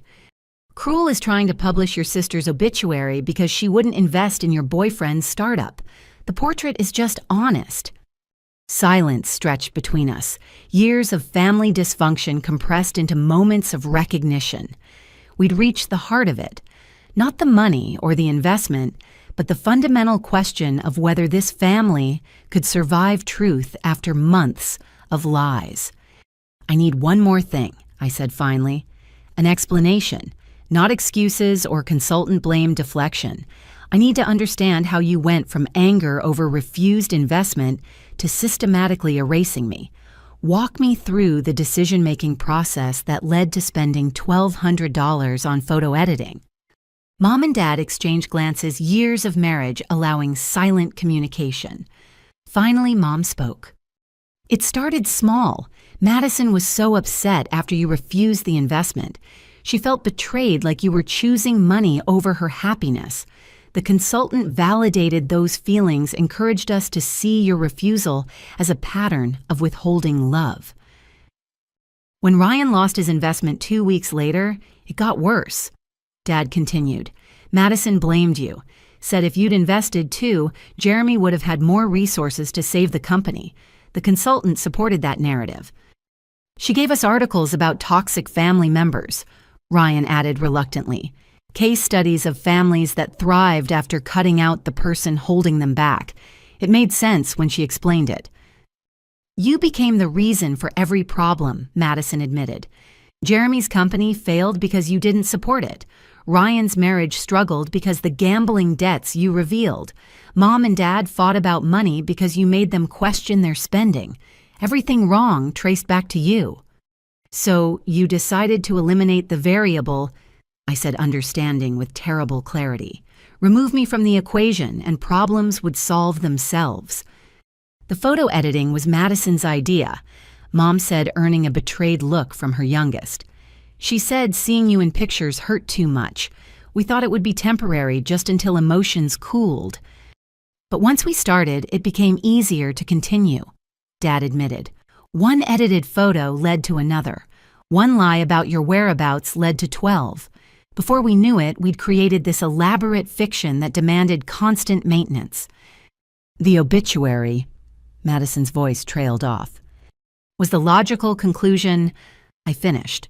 "If I'm going to be absent from everything, might as well make it permanent.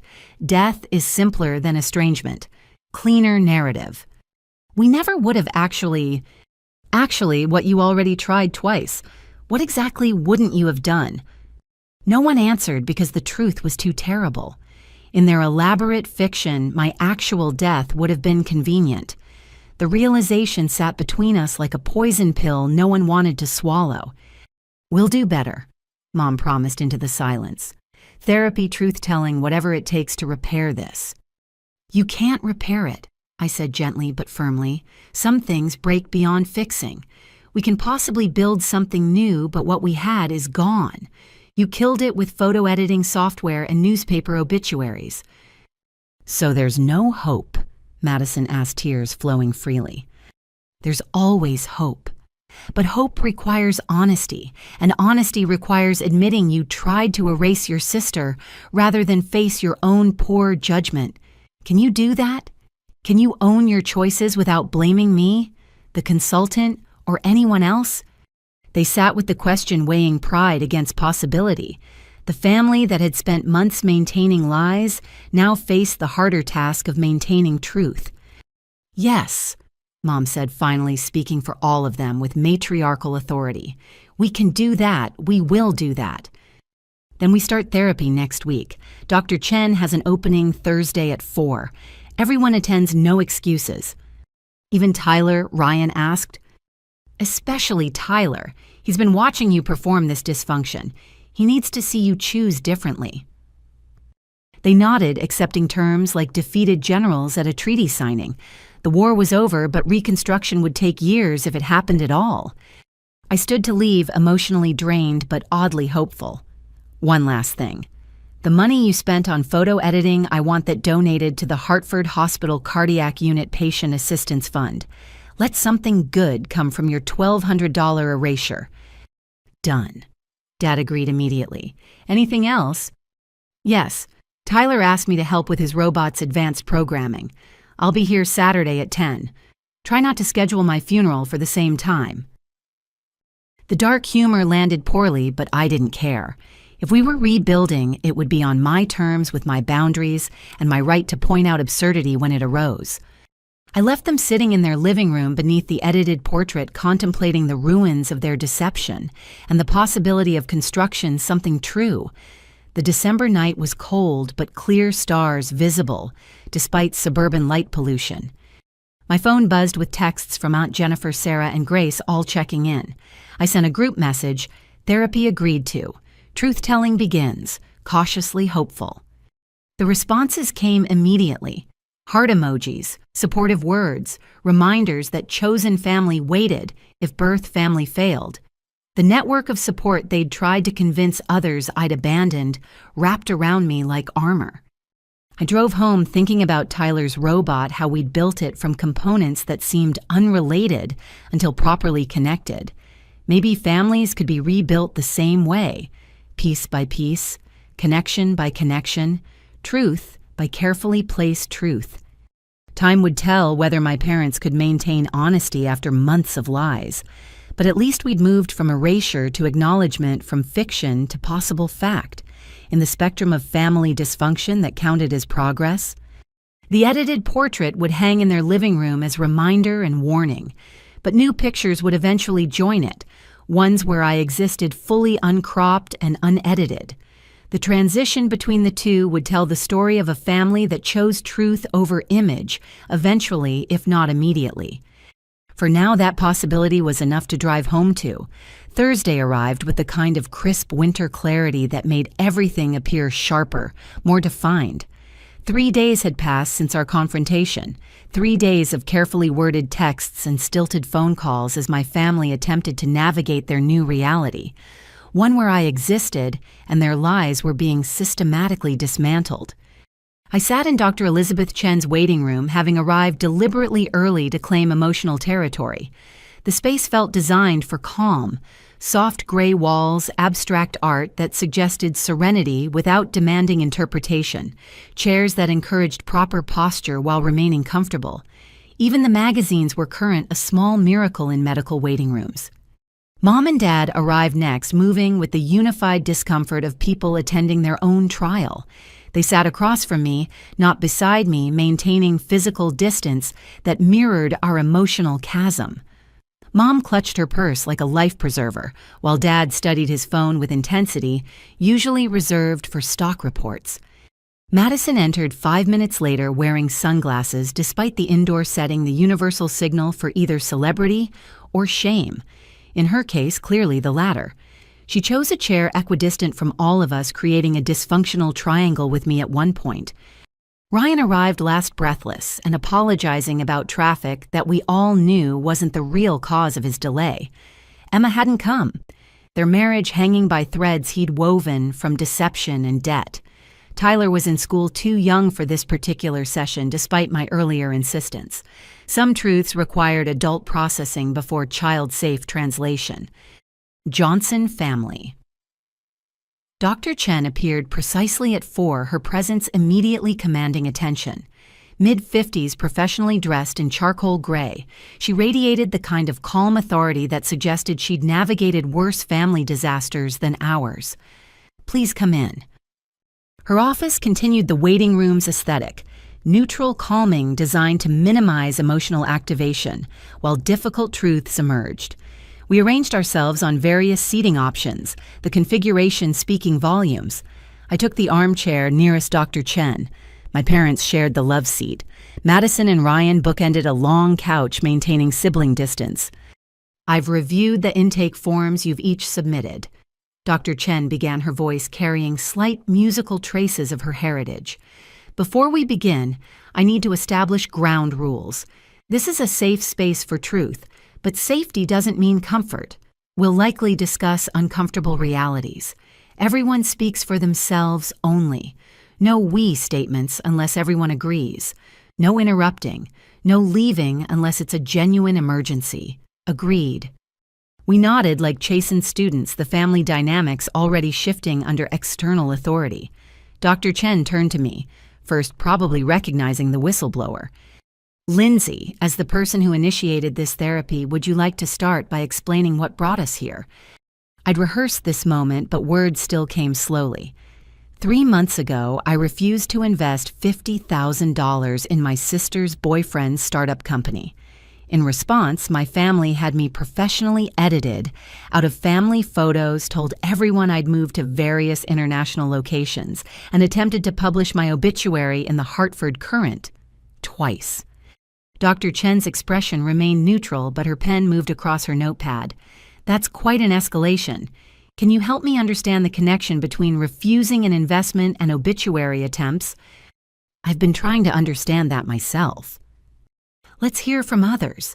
Helen as the matriarch. How do you explain this progression?" Mom shifted uncomfortably, her practiced composure cracking. "It wasn't supposed to go that far. We were hurt when Lindsay refused to support Madison's future. The consultant we hired said..." "Stop." Dr. Chen's interruption was gentle but firm. "I asked how you explain it, not what a consultant said. Please use I statements about your own choices." Mom struggled with the pronoun shift. "I felt betrayed when Lindsay refused. She had so much saved while Madison struggled to support Jeremy's dreams. It felt selfish. Interesting word choice, selfish. Can you define what that means to you? Putting yourself before family, hoarding resources while loved ones need help. And Lindsay, how would you define selfish in this context? Protecting your financial security instead of enabling poor investment decisions. Saying no when yes would cause personal harm. Dr. Chen noted both definitions, two very different interpretations of the same concept. Richard, what's your definition? Dad straightened CEO mode activating. Family means shared resources. When one succeeds, all succeed. When one refuses to share success, it's selfish. By that definition, Dr. Chen observed, would asking someone to risk their entire savings on a startup also be selfish, wanting someone else's success at their expense? The question landed like a precision strike. Dad's mouth opened, then closed the logical trap apparent. Madison, Dr. Chen continued, tell me about the obituary. Whose idea was it? Madison shrunk into herself. Mine. But I was so angry. Lindsay had everything. Career, savings, independence. All I had was Jeremy and his dreams. When she refused to invest and then the company failed anyway, I blamed her. If she'd joined us, maybe it would have survived. Help me understand the logic. How would her investment have changed the outcome? More money means more runway, more time to pivot more resources to market effectively. Ryan, you invested $100,000. Did your investment save the company? Ryan flushed. No, but that's different. How is it different? Silence answered her. The logic collapsed under examination, leaving only emotional debris. Ryan's investment had vanished just as Lindsay's would have, but admitting that meant admitting the scapegoating had no foundation. Let's discuss the photo editing, Dr. Chen redirected. $1,200 to remove someone from family pictures. Who made that decision? I did, Mom admitted. Madison was so upset seeing Lindsay in photos. Every picture reminded her of the betrayal.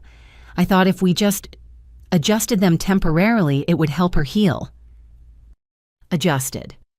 Dr. Chen tested the word, like adjusting seasoning in a recipe. Was it that simple? It seemed simple at first. Just remove the source of pain. But then people asked questions. Where's Lindsay in the new portrait? So we had to create explanations. The lies, I interjected, earning a sharp look from Dr. Chen about interrupting. Let's explore that progression, she said, from one edited photo to elaborate deceptions about international relocations. Richard walked me through how that evolved. Dad shifted CEO confidence wavering. People talk in small towns. When someone notices a family member missing from events, they create narratives. We provided alternative narratives. You lied, Dr. Chen clarified gently. It's important to use accurate language here. You created false stories about your daughter's whereabouts. Why was that preferable to the truth? Because the truth made us look like bad parents. Mom burst out, then caught herself. Made me look like a bad mother. What kind of mother has a daughter who won't help her sister? It was easier to say she was far away than admit she was nearby but estranged. So this was about your image. No, well, yes, partly, but also protecting Lindsay's reputation. If people knew she'd refused to help family, they'd think she had healthy boundaries, Dr. Chen suggested. They'd admire fiscal responsibility. What exactly would they think that concerned you? The question hung unanswered because the answer was too revealing. They'd worried people would judge them for raising a daughter who could say no, who wouldn't enable destructive choices, who valued her security over family demands. Let's talk about the obituary specifically, Dr. Chen continued. Madison helped me understand the thought process. You filled out forms declaring your living sister dead. What were you thinking in that moment? Madison's tears started again, but Dr. Chen handed her tissues without sympathy or judgment, just acknowledgement. I wasn't thinking clearly. Jeremy had just broken up with me. The business failed. Everyone kept asking about Lindsay. If she was dead, at least it would be final. No more questions, no more lies to maintain no more reminders of failure. You wanted your sister dead for your convenience. The brutal summary made Madison flinch. Not actually dead, just narratively dead. Like she was dead to me emotionally, so making it official seemed logical. Ryan, you knew about the obituary attempts. Why didn't you intervene? Ryan struggled, his usual confidence shattered. I was dealing with my own problems. Emma discovered the second mortgage I'd hidden. My investment was gone. Lindsay revealing my gambling debts had started a cascade of discoveries. It was easier to let Madison handle her grief however she wanted. Even if that meant publishing false death notices, I didn't think the newspaper would actually run it. But you hoped they would, Dr. Chen pressed. What outcome were you expecting? I don't know. Maybe that Lindsay would see it and realize how much she'd hurt us. That she'd understand the pain she caused and come apologize. Interesting. You wanted to hurt her into apologizing for not giving you money. The absurdity laid bare sounded even worse than the original actions. Dr. Chen let it sit, allowing the full weight of their choices to settle. Lindsay. She turned to me. How did discovering the obituary attempts affect you? I felt erased, I said simply. Not just from photos or family events, but from existence itself. They wanted me dead rather than independent. That's a special kind of rejection. How do you interpret their actions now? I considered carefully. Grief. They're grieving the daughter they thought they owned, the one who'd always say yes, always provide, always enable. When I revealed autonomy, that imaginary daughter died. But instead of mourning her, they tried to kill the real me, too. That's not... Mom started, then stopped at Dr. Chen's raised hand. Is it accurate, Helen? Were you grieving the loss of the daughter you thought you had? Mom's tears came again, but different, deeper, more honest. Maybe. Yes. Lindsay was always the responsible one. Good grades, good job, good savings. We could count on her for everything. When she said no, it felt like losing someone we knew. But you didn't lose me, I pointed out. You threw me away. There's a difference. Let's explore that difference, Dr. Chen suggested. What would healthy grieving have looked like versus what actually occurred? We could have been sad about the investment without erasing her, Ryan admitted quietly. Disappointed without destructive. We could have talked to her, Madison added. Actually communicated instead of consulting strangers about family dynamics. We could have respected her choice, Dad said heavily. Accepted that love doesn't mean unlimited access to resources. Each admission built on the last, creating a foundation of accountability that had been missing for months. Dr. Chen guided without judging, extracted truth without weapons, created space for honesty without enabling excuses. There's something else we need to address, she said as our session time waned. The consultant, this mysterious advisor who validated your most destructive impulses. Tell me about her. Margaret Parsons, Mom supplied. Jeremy's mother. She had credentials in family systems theory. From where? Silence. Then Dad, online certification. We didn't verify thoroughly. You took family advice from your daughter's boyfriend's mother who had financial interest in your daughter's investment. The conflict of interest stated plainly made them all shift uncomfortably. They'd been so eager for validation, they'd ignored obvious manipulation. She told us what we wanted to hear, Mom admitted, that we were right to feel hurt, that boundaries were just manipulation, that family meant total support without limits. And that philosophy led you here, Dr. Chen observed, to attempted obituaries and digital erasure. Was it worth it? No, came the unanimous response, though, with varying levels of conviction. Our time is nearly up for today, but I want to leave you with homework. Each of you needs to write a letter, not to each other, but to yourself. Explain your actions as if to a stranger. No justifications, no blame shifting, just clear cause and effect. We'll discuss them next session. We filed out with the awkwardness of people who'd been emotionally stripped and examined. In the parking lot, we stood in a loose circle, unsure how to separate after such forced intimacy. Lindsay. Mom started, then stopped. Drive safely. It wasn't an apology or reconciliation, just basic human concern. But it was more genuine than months of elaborate lies, so I accepted it with a nod. I drove home thinking about the letters we'd write, the truths we'd tell ourselves when external audiences couldn't judge. My family had opened the envelope of consequences today, finding inside not just documentation of betrayal, but mirrors reflecting their own choices. Dr. Chen had been right. Safety didn't mean comfort, but discomfort, it turned out, was where growth began. Whether my family could sustain that growth remained to be seen, but at least we'd started the process.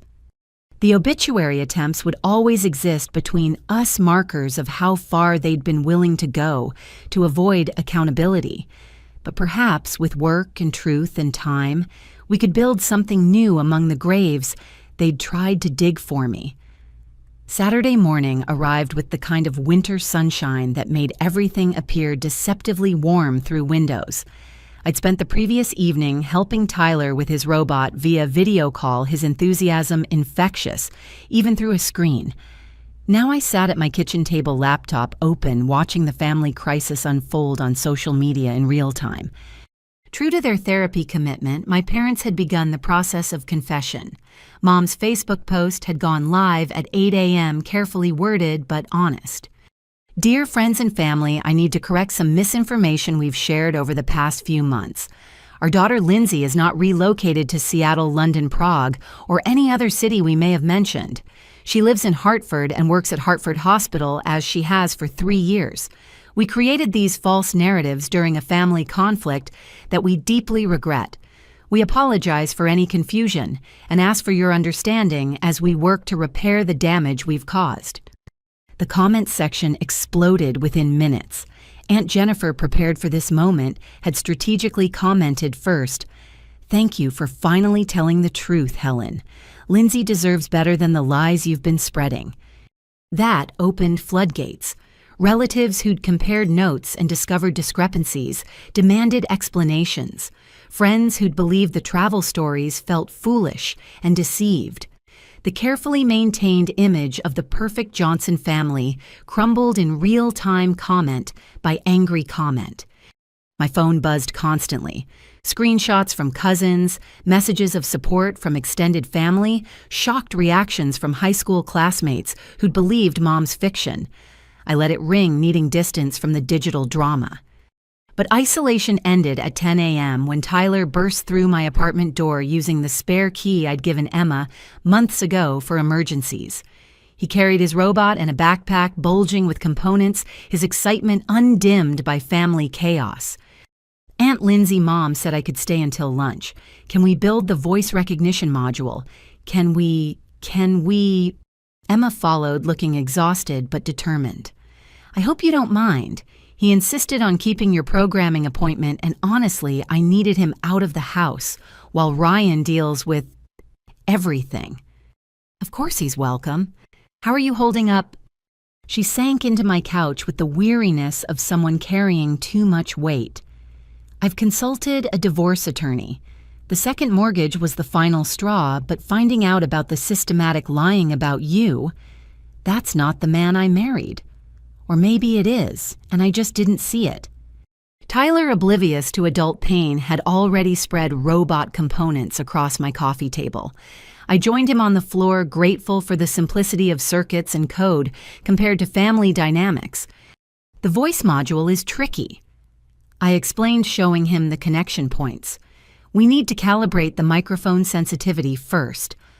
While we worked, Emma's phone provided updates on the family meltdown.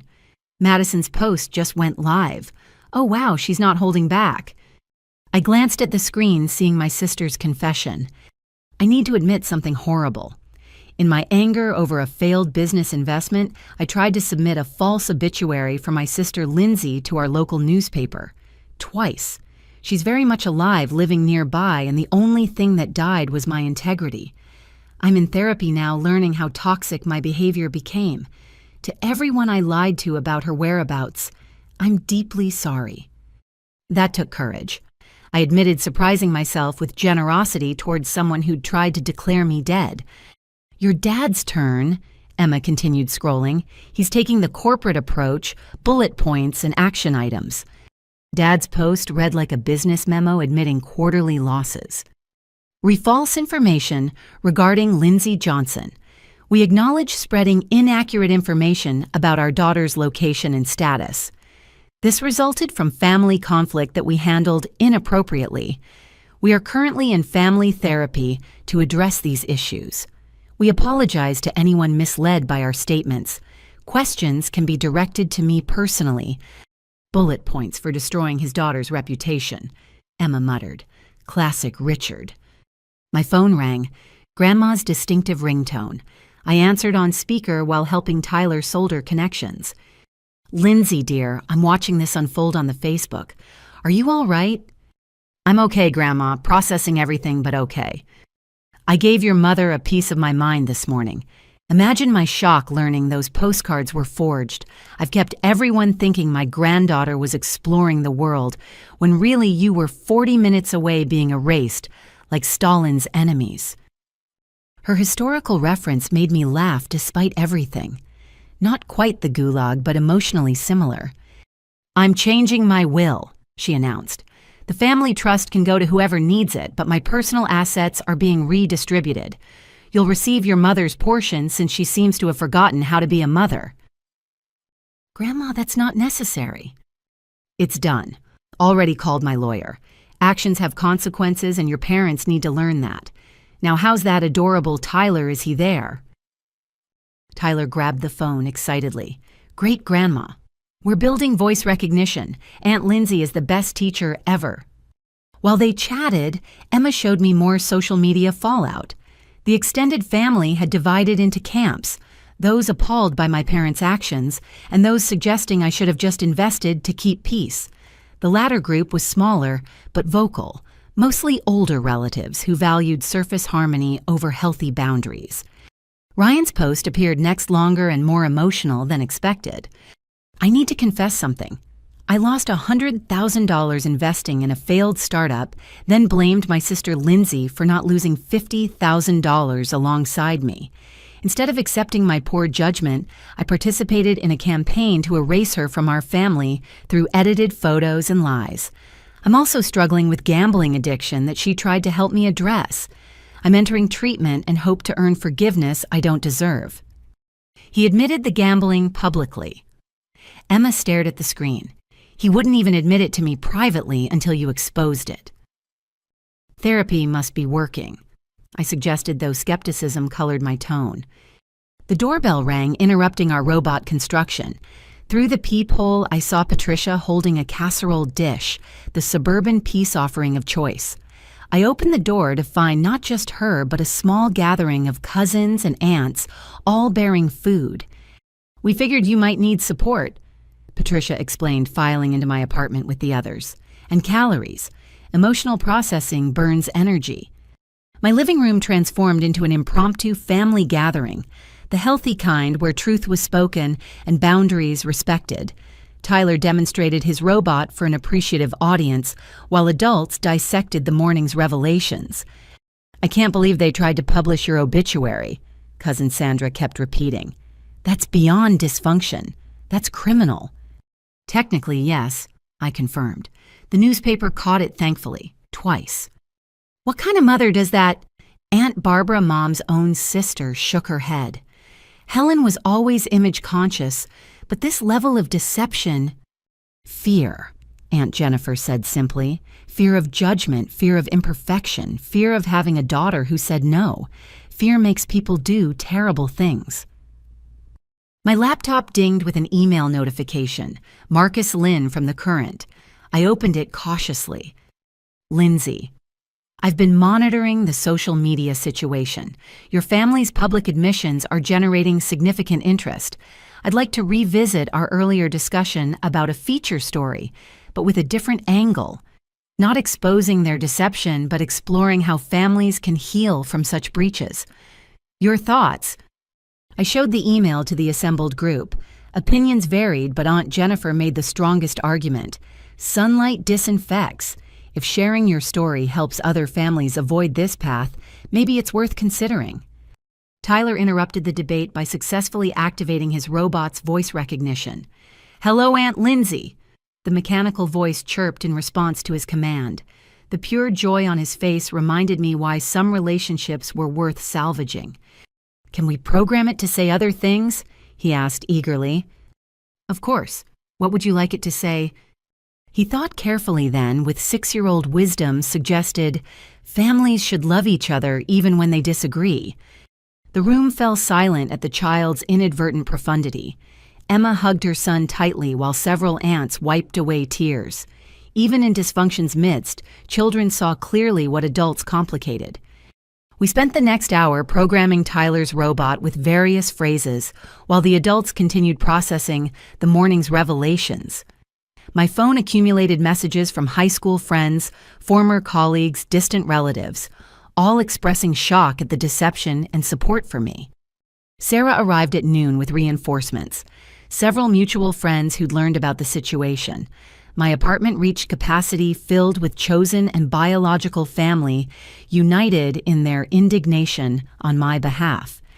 "The comments on your mom's post are brutal," Sarah reported, scrolling through her phone. "Someone suggested she needs psychological evaluation. Another offered to start a GoFundMe for your therapy costs. People are angry because they were made unwitting accomplices," Patricia observed. "Every person who believed the lies and passed them on feels complicit now. Your parents didn't just betray you. They used the entire extended network as weapons." The apartment door opened again, this time revealing Madison herself holding a box and looking terrified. The room tensed, protective energy radiating toward me. "I know I'm not welcome," she said quickly. I found these while cleaning out my room at Mom and Dad's. They're yours." She set the box on my entrance table. My high school soccer trophies, the ones removed from my childhood bedroom shelf. A peace offering in tarnished metal and fading ribbons. "Thank you." I managed the simple gratitude harder than anger. "Tyler's here." She noticed her nephew voice brightening with desperate hope. "Hey, buddy." Tyler looked up from his robot, assessing with childlike directness. "Hi, Aunt Madison. Did you really try to tell everyone Aunt Lindsay died?" Madison crumpled at the innocent question. "I did something very bad, Tyler. I let anger make me do terrible things. I'm trying to be better now." "Okay," Tyler accepted with the simple grace children possessed. "Want to see our robot? It talks now." The demonstration broke tension slightly, Madison perching awkwardly on a chair arm, while Tyler showed off our morning's work. She looked smaller, somehow diminished by truth, in ways lies hadn't achieved. "The Facebook posts," she started, then stopped. "People are really angry." "They should be," Aunt Jennifer said firmly. "You violated fundamental trust. Lindsay's just the primary victim. Everyone you lied to was harmed." "I know, I'm going to individual therapy too, besides the family sessions. Dr. Chen recommended someone who specializes in narcissistic collapse." "Is that what this was?" Emma asked with clinical interest. "Apparently, when Jeremy's company failed, my whole identity crumbled. I defined myself as the supportive girlfriend of a future tech mogul.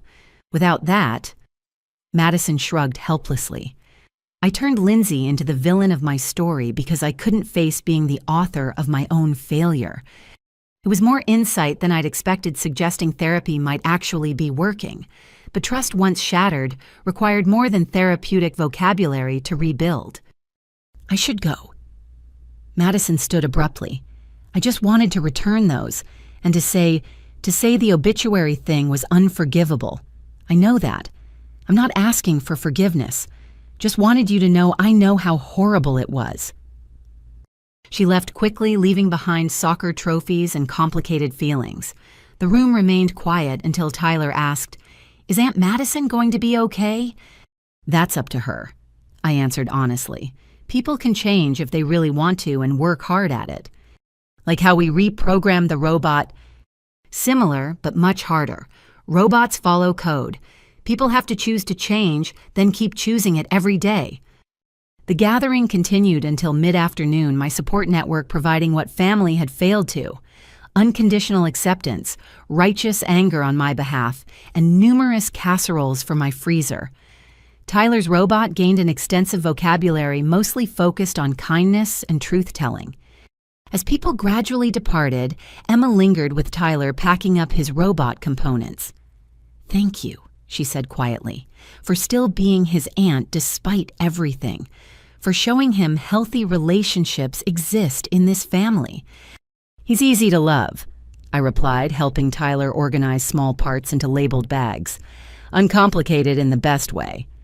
Unlike his father." She sighed deeply.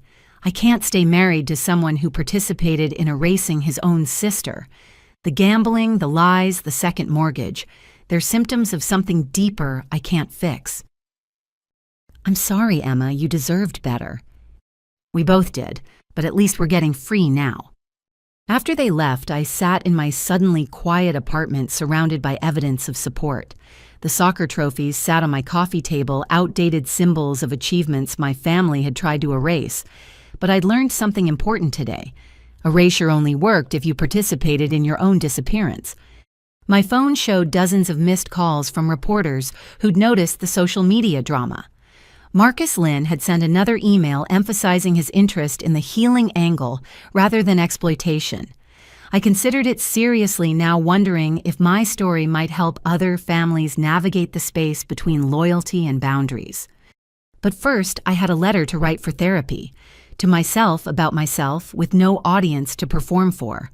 The hardest truth to tell was often your own, but after months of being edited, I was ready to write my own narrative. Unedited, uncropped, unapologetically real. The family that had tried to declare me dead was learning I was very much alive. Whether they could accept that reality remained to be seen, but I'd stopped waiting for their approval to exist. The robot Tyler built sat on my table, programmed with children's wisdom about love persisting through disagreement. Sometimes the most profound truths came from the smallest voices, untainted by years of complicated justifications. My story was mine to tell now, and I would tell it truthfully. The good, the bad, and the absurdly dysfunctional. Starting with the letter to myself, then perhaps to a newspaper reporter, and eventually to anyone who needed to hear that families could hurt you, but couldn't erase you unless you let them. The December sun set early, but my apartment glowed with chosen families' warmth. Tomorrow would bring another therapy session, more public reckonings, additional attempts at repair. But tonight I existed fully in my own space, surrounded by people who never needed to edit me to love me. That was enough. More than enough. It was everything. The second Thursday therapy session arrived faster than expected, a week of public revelations and private reckonings, compressed into days that felt like years. I entered Dr. Chen's office to find my family already assembled, each clutching their homework letters like students facing examination. "Good," Dr. Chen noted our punctuality. "Before we begin sharing letters, let's address the elephant, or perhaps the Facebook post, in the room. How has this week of public confession affected each of you?" Mom spoke first, her usual polish, replaced by raw exhaustion. "I've lost 3 friends. The Bridge Club asked me to take a hiatus. The church committee suggested I step down from the Christmas charity drive. 30 years of reputation gone." "Reputation or facade?" Dr. Chen asked gently. "Both," Mom admitted after a pause. "I built a reputation on a facade. When one collapsed, so did the other." Ryan. Emma filed for divorce Monday. Full custody petition for both kids. Her lawyer has all the documentation. The gambling, the second mortgage, the lies about Lindsay. His voice cracked. "Tyler asked if he did something wrong to make our family break."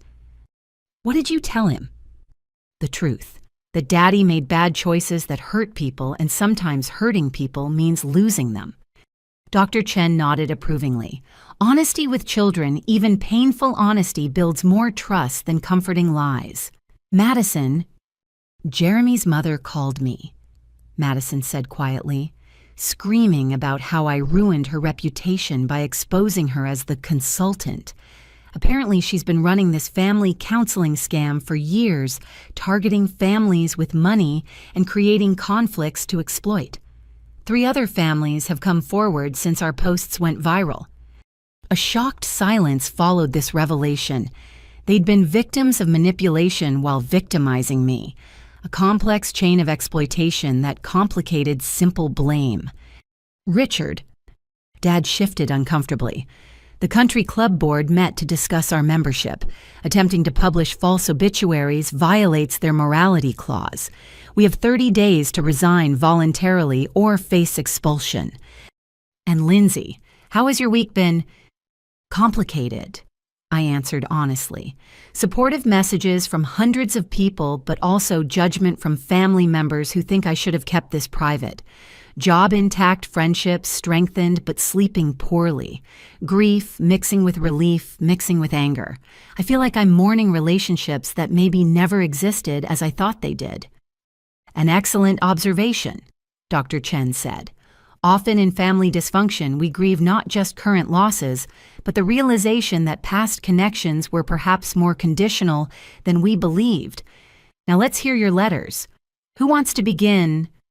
Madison volunteered, hands shaking as she unfolded her paper. This was harder than I expected. Writing to myself meant no one to blame, no audience to perform for. Just truth. She began reading. Dear Madison, you tried to kill your sister in print because she wouldn't fund your boyfriend's dream. Sit with that. You filled out forms declaring a living person dead because they said no to you. This wasn't grief or anger. This was attempted emotional murder. Why? Because you've never been told no. Mom and Dad gave you everything, protected you from consequences, taught you that family meant unlimited access to resources. When Lindsay broke that pattern, you didn't just feel rejected, you felt existentially threatened. If family could say no, what else might be withheld? Love, acceptance, identity. Instead of examining these fears, you tried to eliminate their source. Classic narcissistic response. Destroy what threatens your self-image. But Lindsay didn't threaten you. She revealed you. Showed that underneath the baby sister, sweetness was someone who'd rather declare family dead than accept boundaries. Madison's voice broke. She folded the letter, unable to continue. There's more, but it gets worse. I wrote about being glad when the investment failed because it meant I could blame Lindsay forever. About enjoying the family rallying around me while shutting her out. I was a monster. Not a monster, Dr. Chen corrected. A human who made monstrous choices. The distinction matters because humans can change. Monsters cannot. Ryan, would you share next? Ryan's letter was typed, formatted like a business report, emotional distance built into its structure. Subject self-analysis of Ryan Johnson, re-participation in family dysfunction. I, Ryan Johnson, engaged in the following behaviors: allowed my sister to be scapegoated for my investment losses, remained silent during photo editing and obituary attempts, prioritized personal financial shame over sibling loyalty, used Lindsay's refusal to invest as justification for ongoing betrayal. Root causes: gambling addiction, creating desperate need for family validation. Fear that exposing bad investment would reveal other financial failures. Learned behavior from parents regarding conditional love. Competitive sibling dynamic where someone must lose for others to win. I chose cowardice over conscience, self-preservation over sister maintaining my golden child status over maintaining integrity. He continued with bullet points and subcategories, turning emotional excavation into corporate analysis. Even his self-reflection maintained distance from feeling. Mom went next, her letter handwritten in the perfect penmanship she'd learned at finishing school. Dearest Helen Strange, writing to oneself as dearest. But the therapist insisted on honesty about self-regard. You edited your daughter from photographs like Stalin removing political enemies from history books. The comparison isn't hyperbole. It's accurate. You paid money to pretend she never existed rather than admit she had autonomy. Why? Because Lindsay saying no revealed every time you hadn't. Every dream deferred for marriage, every ambition sacrificed for family, every penny spent on others while denying yourself. Her savings account mocked your empty one. Her boundaries highlighted your lack thereof. You created Madison and Ryan to need you to never say no to validate your choices through their dependence. But Lindsay grew beyond your design, became self-sufficient, didn't need you. And if she didn't need you, what was your purpose? Who was Helen without children to control? So you erase the evidence of your failure, the child who escaped your emotional enmeshment. Easier to delete her than examine why her independence felt like betrayal. Mom wept as she read mascara-free tears streaking her face. The woman who'd spent decades perfecting appearances finally looked real. Dad's letter was shortest but perhaps most revealing. Dick, you hate that nickname, but it fits. You let your wife erase your daughter because conflict is messy and you're a coward. 40 years of marriage built on avoiding Helen's emotions, and look where it led, to your daughter's obituary. You knew it was wrong. Every edited photo, every lie told every check returned. You knew. But stopping it meant fighting Helen, meant choosing sides, meant doing something harder than writing checks. So you funded dysfunction like a bad investment, hoping returns would somehow justify moral bankruptcy. Your father would be ashamed. He built the family business on handshake deals and honesty. You built a family on fraud and photo editing. The son became everything the father despised, weak, dishonest, willing to sacrifice children for comfort. You failed as a father the moment you chose ease over ethics. His voice cracked on the final lines, the businessman facade crumbling to reveal a man recognizing his own father would disown him for his choices. Lindsay, Dr. Chen prompted gently, would you like to share? I unfolded my letter, written and rewritten dozen times before finding the right words. Dear Lindsay, you survived attempted erasure by the people supposed to love you unconditionally. That's remarkable. But survival isn't the end goal. It's the beginning. You've spent 3 months fighting to prove you exist, gathering evidence documenting betrayal. Necessary work, but dangerous if it becomes your identity. You are more than their failure to love you properly, more than the daughter they tried to delete. The hardest truth. Part of you saw this coming, felt the conditional nature of their love long before the investment request. Noticed how praise came with price tags, how support required surrender. You saved money partly for security, partly as rebellion against their financial enmeshment. When you said no, you weren't just refusing investment. You were declaring independence they'd never granted. And they responded like any empire to a colony's revolution, with attempted annihilation. But here's what matters. You didn't disappear. Didn't apologize for existing, didn't beg for reinstatement in their edited reality. You stood in your truth while they paid to hide from theirs. That's not just survival, that's victory. Now comes the harder part. Deciding whether these people deserve space in your life, whether therapy can rebuild what photo editing destroyed, whether family is worth saving when they tried to declare you dead. There's no wrong answer, only choices and consequences. But whatever you decide, know this, you were worth more than their $1,200 erasure. You were worth more than $50,000 in startup funds. You were worth unconditional love they couldn't give. Their failure doesn't diminish your worth. Remember that as you choose what comes next. Silence settled over the room as I finished each of us sitting with truths we'd told ourselves when no one else could judge. Dr. Chen let the moment stretch before speaking. These letters reveal significant self-awareness. Madison recognizing narcissistic injury, Ryan acknowledging cowardice disguised as analysis, Helen seeing how her enmeshment created the crisis, Richard understanding his enabling role, and Lindsay recognizing that healing means more than proving others wrong. The question now is what you do with these insights. Awareness without action is merely sophisticated suffering. You've identified patterns. Will you change them? How Mom asked desperately, how do we rebuild after this? Start with what you can control, Dr. Chen suggested. Helen, can you respect Lindsay's financial boundaries without feeling personally rejected? I want to say yes, but honestly, it still stings.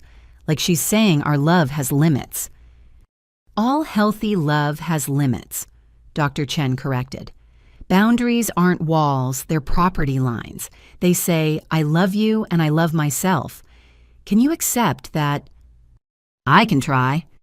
Ryan, can you take responsibility for your gambling and investment losses without scapegoating Lindsay? The investment wasn't her fault, he admitted slowly. Even if she'd joined, it would have failed. I've been blaming her for my own poor judgment. Progress. Madison. I need individual therapy, Madison said firmly. Intensive work on why I'd rather kill family symbolically than accept rejection. That's not normal. I see that now. Richard, I need to find my spine, Dad said bluntly. 40 years of avoiding conflict led to my daughter's near burial in newsprint. That stops now. And Lindsay, what do you need? Time. I answered after consideration, and consistent actions matching these words. One therapy session doesn't erase 3 months of erasure. Trust rebuilds slowly, if at all. Fair. Let's discuss next steps. I'm recommending continued family sessions alongside individual therapy for everyone. Madison. I'm referring you to Dr. Patricia Hernandez, who specializes in narcissistic injury recovery. Ryan Gamblers Anonymous and couples counseling if Emma agrees. Helen and Richard, I suggest marriage counseling to address your enmeshment patterns. She turned to me last. Lindsay, consider grief counseling. You're mourning the family you thought you had while navigating the one that exists. That's complex loss requiring specialized support. We scheduled follow-up appointments, the logistics of healing as complex as the dysfunction that necessitated it. As we prepared to leave, Dr. Chen offered final thoughts. This family attempted something unconscionable, erasing a member who wouldn't comply with demands. But you're here doing hard work, facing ugly truths. That's not nothing. Whether it's enough remains to be seen, but showing up is the first step. We filed out differently than we'd entered. Mom and Dad left together, but not united space between them speaking volumes. Ryan rushed to his car, presumably to salvage what remained of his marriage. Madison lingered, approaching me hesitantly. The trophies, she said quietly. I saved them before Mom could throw them away, hid them in my closet. I know that doesn't fix anything, but I wanted one thing to remain real. It was a small gesture that might mean nothing or everything. I nodded acknowledgement without offering forgiveness she hadn't asked for. Some bridges required more than hidden trophies to rebuild. I drove home, processing the session, our letters revealing depths of dysfunction and glimmers of hope. My family had opened my envelope days ago, finding inside documentation of their betrayal. Today, we'd opened our own envelopes, revealing truths harder to face than any external accusation. Whether those truths led to transformation or simply sophisticated explanations for continued dysfunction remained to be seen. But at least we were speaking honestly, even if only to ourselves, in letters we'd been forced to write. The edited family portrait still hung in their living room, monument to their willingness to pay for comfortable lies. But somewhere in storage sat dusty soccer trophies, saved by the sister who'd tried to declare me dead. Contradictions and complexity, cruelty and kindness, all existing simultaneously in the messy reality of family. Time would tell which impulse won, the one that saved trophies or the one that submitted obituaries. For now, I drove toward my chosen family, the ones who never needed to edit me, to love me carrying hard-won knowledge that survival was indeed just the beginning. What came next was up to me, and for the first time in months that felt like freedom rather than exile. Sunday dinner at Grandma's house had been sacred tradition for 40 years. The mahogany table that seated 16 had hosted birthdays, holidays, and weekly gatherings that defined our extended family's rhythm. This Sunday, 2 weeks after the public revelations began, the table told a different story. Empty chairs gaped like missing teeth. My parents' usual spots remained vacant by Grandma's decree. Ryan sat alone, Emma having taken the children to her mother's. Madison huddled between Aunt Jennifer and Aunt Barbara, seeking shelter among those still willing to acknowledge her. The cousins who attended clustered at the far end, creating physical distance from the contamination of scandal. I sat at Grandma's right hand, a position previously reserved for Mom as eldest daughter. The placement wasn't subtle, but Grandma had abandoned subtlety the moment she learned about the obituary attempts. Let us say, grace. Grandma commanded her 91 years of authority, undiluted by age. We joined hands around the depleted table.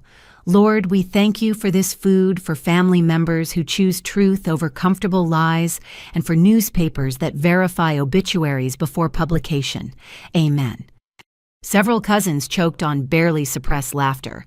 Madison flushed deep red. The prayer set the evening's tone. Civility edged with judgment, traditional format housing, revolutionary content. Patricia, dear, would you serve the roast? Grandma delegated Mom's usual role to my cousin. And Jennifer, perhaps you could handle the vegetables. We must adapt when key family members choose absence. They weren't exactly invited, Uncle Robert observed carefully. No, Grandma agreed. Actions have consequences. I spent 91 years building this family's reputation for integrity. They destroyed it in 3 months with photo editing and death notices. Grandma, Madison ventured weakly.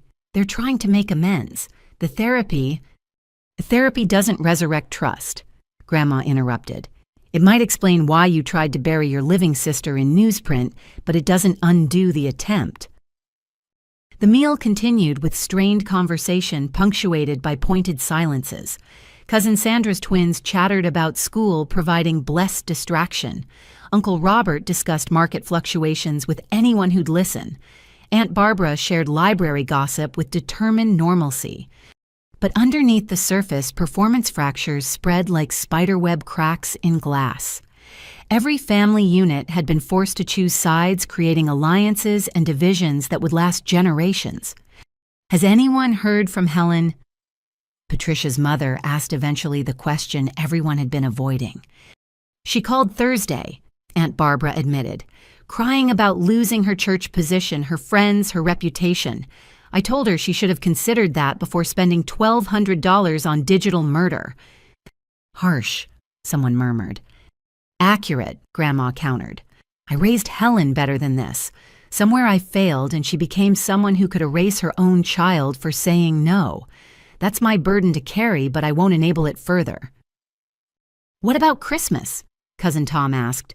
It's 2 weeks away. Are we really going to split the family for holidays? The family's already split, Aunt Jennifer observed. We're just acknowledging it now. Those who participated in or enabled Lindsay's erasure can celebrate together. Those who find attempted obituaries abhorrent can gather elsewhere. That seems extreme. Extreme.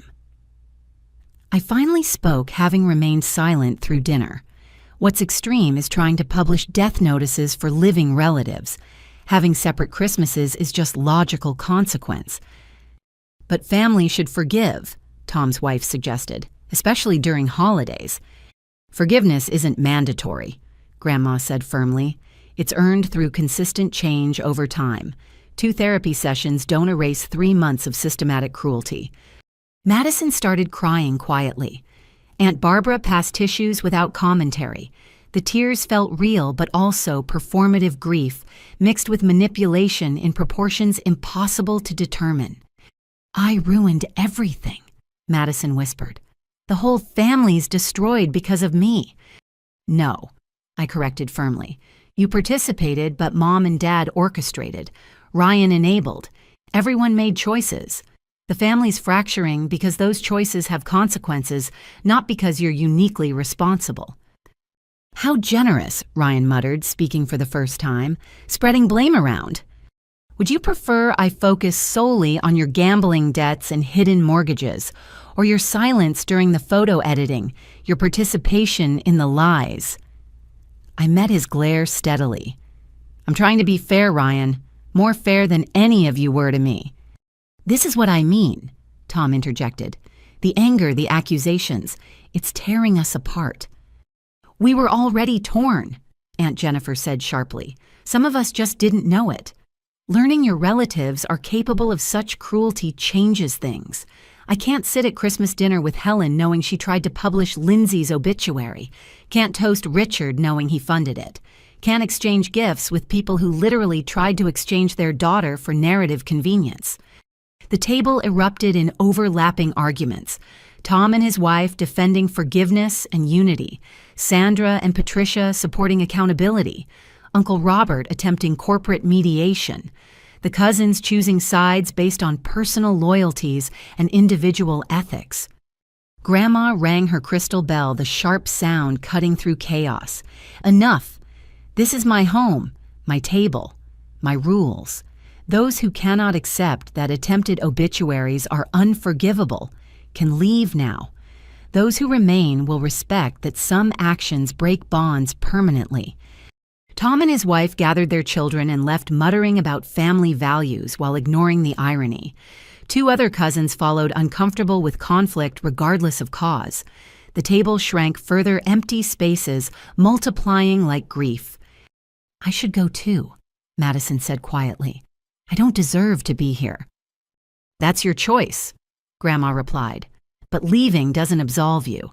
Stay and face discomfort, or leave and confirm you only want family when it's easy. Either way, own your decision." Madison stayed shrinking into her chair like she wished it would swallow her. The remainder of dinner passed in subdued conversation, everyone processing the reality of permanent schism. After dinner, as we cleared plates with practiced efficiency, Aunt Jennifer pulled me aside. "Your cousin Michael called yesterday. He's a journalist with the Boston Globe, wants to interview you about family estrangement in the digital age. I told him to wait until you were ready." "I'm considering it," I admitted. Marcus Lynn from The Current has been patient but persistent. The story's bigger than just us. This consultant who manipulated multiple families, the ease of digital erasure, the intersection of money and family loyalty. Maybe sharing helps others. "Or maybe it hurts your parents more," she observed neutrally. "They hurt themselves. I'd just be documenting it." "Fair. Just be prepared. Public stories make private reconciliation harder." "Assuming I want reconciliation." "Don't you—" I considered while drying Grandma's china the delicate plates that had witnessed decades of family meals, now serving a diminished group. "I want parents who love me unconditionally, who celebrate my boundaries instead of punishing them, who see my success as theirs rather than competition. But wanting doesn't make it possible." "No," she agreed sadly. "It doesn't." As guests prepared to leave, Grandma pulled me into her study, the private sanctuary where she kept important documents and family photos spanning 9 decades. She pointed to a specific portrait from 1962. "Of my brother Thomas," she said. "Handsome, charming, absolutely poisonous to anyone who crossed him. When I refused to loan him money for a foolish business venture, he told everyone I died in a car accident. For 3 years, half our extended family believed I was dead." I stared at the photo, seeing echoes of current pain and historical precedent. "What happened?" "I moved to Boston, built a life without him, met your grandfather at a library fundraiser, had your mother and aunts. Thomas eventually confessed when he needed a kidney transplant, and I was the only match." "Did you forgive him?" "I gave him my kidney," Grandma said carefully. "Saved his life, but I never trusted him again. Never spent holidays together. Never let him near my children unsupervised. Forgiveness doesn't require restored relationship. Sometimes it just means releasing anger while maintaining distance." "He died when I was 10. I remember the funeral, but not him. Because I protected you, all of you, from his charm and his poison equally." She touched the photo gently. "History rhymes, darling. My brother tried to kill me in fiction. Your parents tried the same. The question becomes, what life will you build despite their attempts?" We returned to find the living room nearly empty. Madison sat with Aunt Barbara learning about genealogy research, with desperate attention, seeking connection to family history after destroying present bonds. Ryan had left without goodbye, probably racing to salvage marriage fragments. "Next Sunday," Grandma asked the remaining group. "Same time, smaller table." Murmurs of agreement, acknowledgement that traditions would continue with revised attendance. The family hadn't died, but it had definitively divided.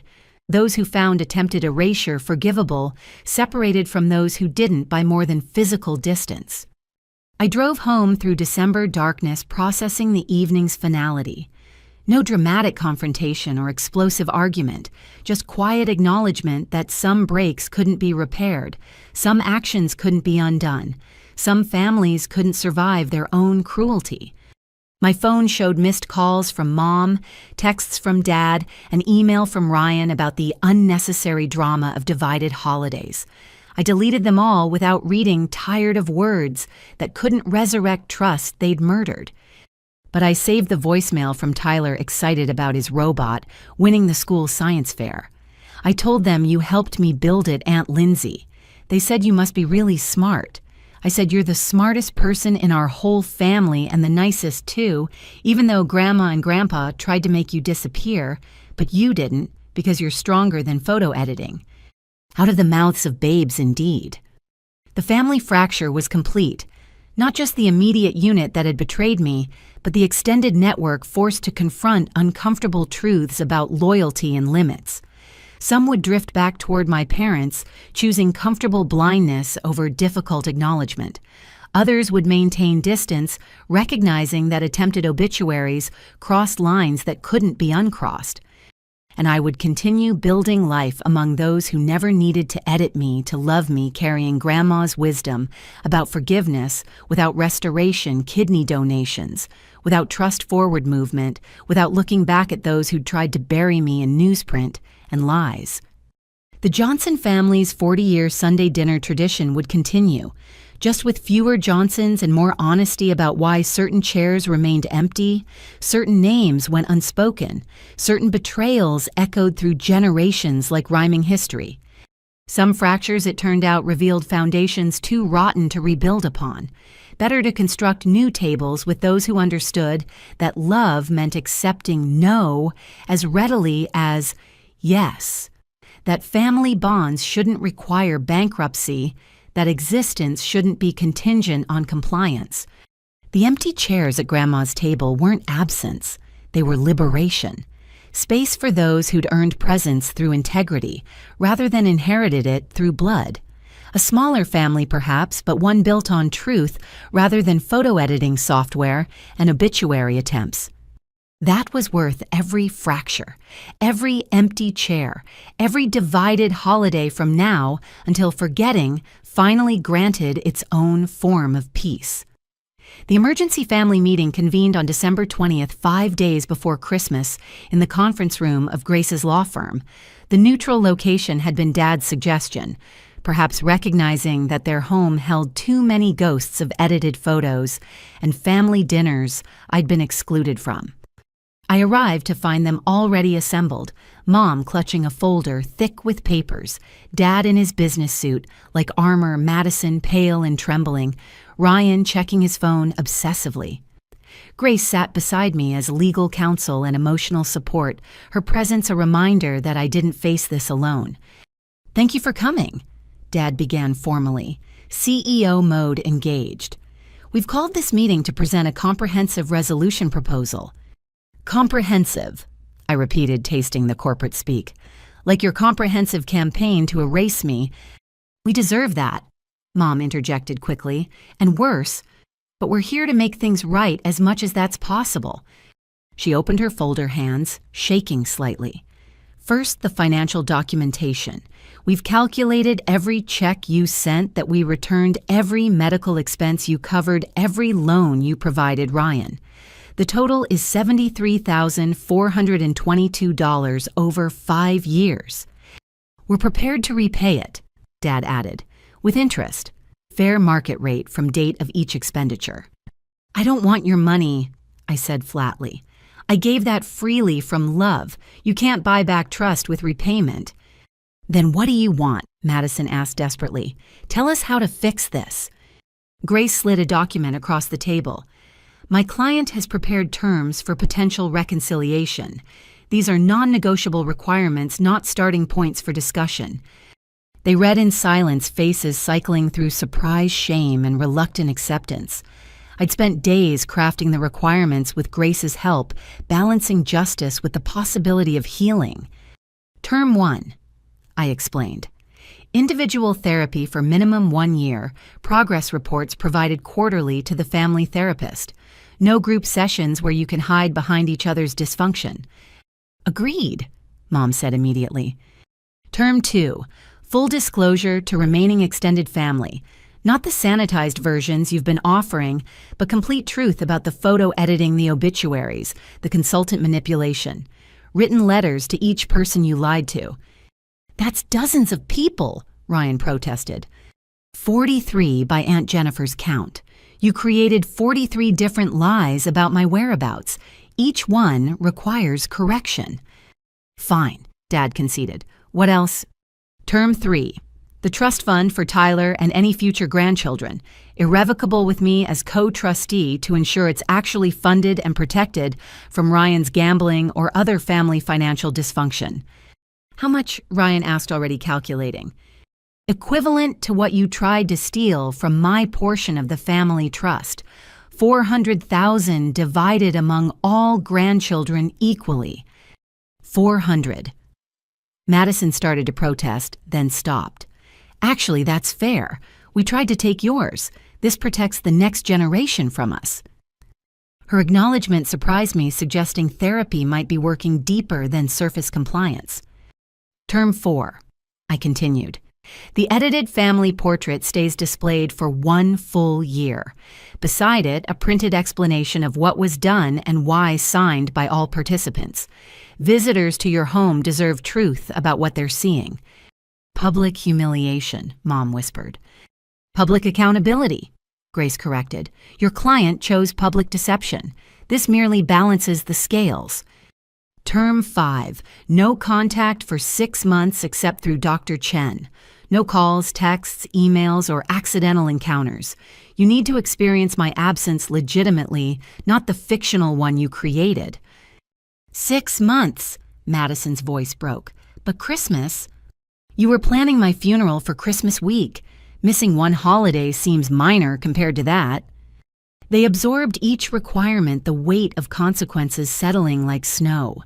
I'd anticipated more resistance, more negotiation attempts. Their acceptance suggested either genuine change or deeper manipulation. "Is that all?" Dad asked finally.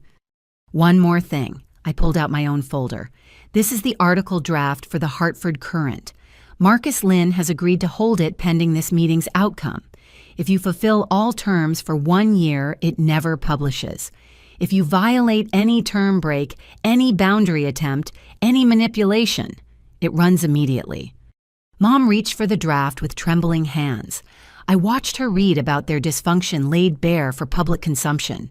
The consultant's fraud, the photo editing receipts, the obituary attempts, quotes from relatives about the lies they'd been told.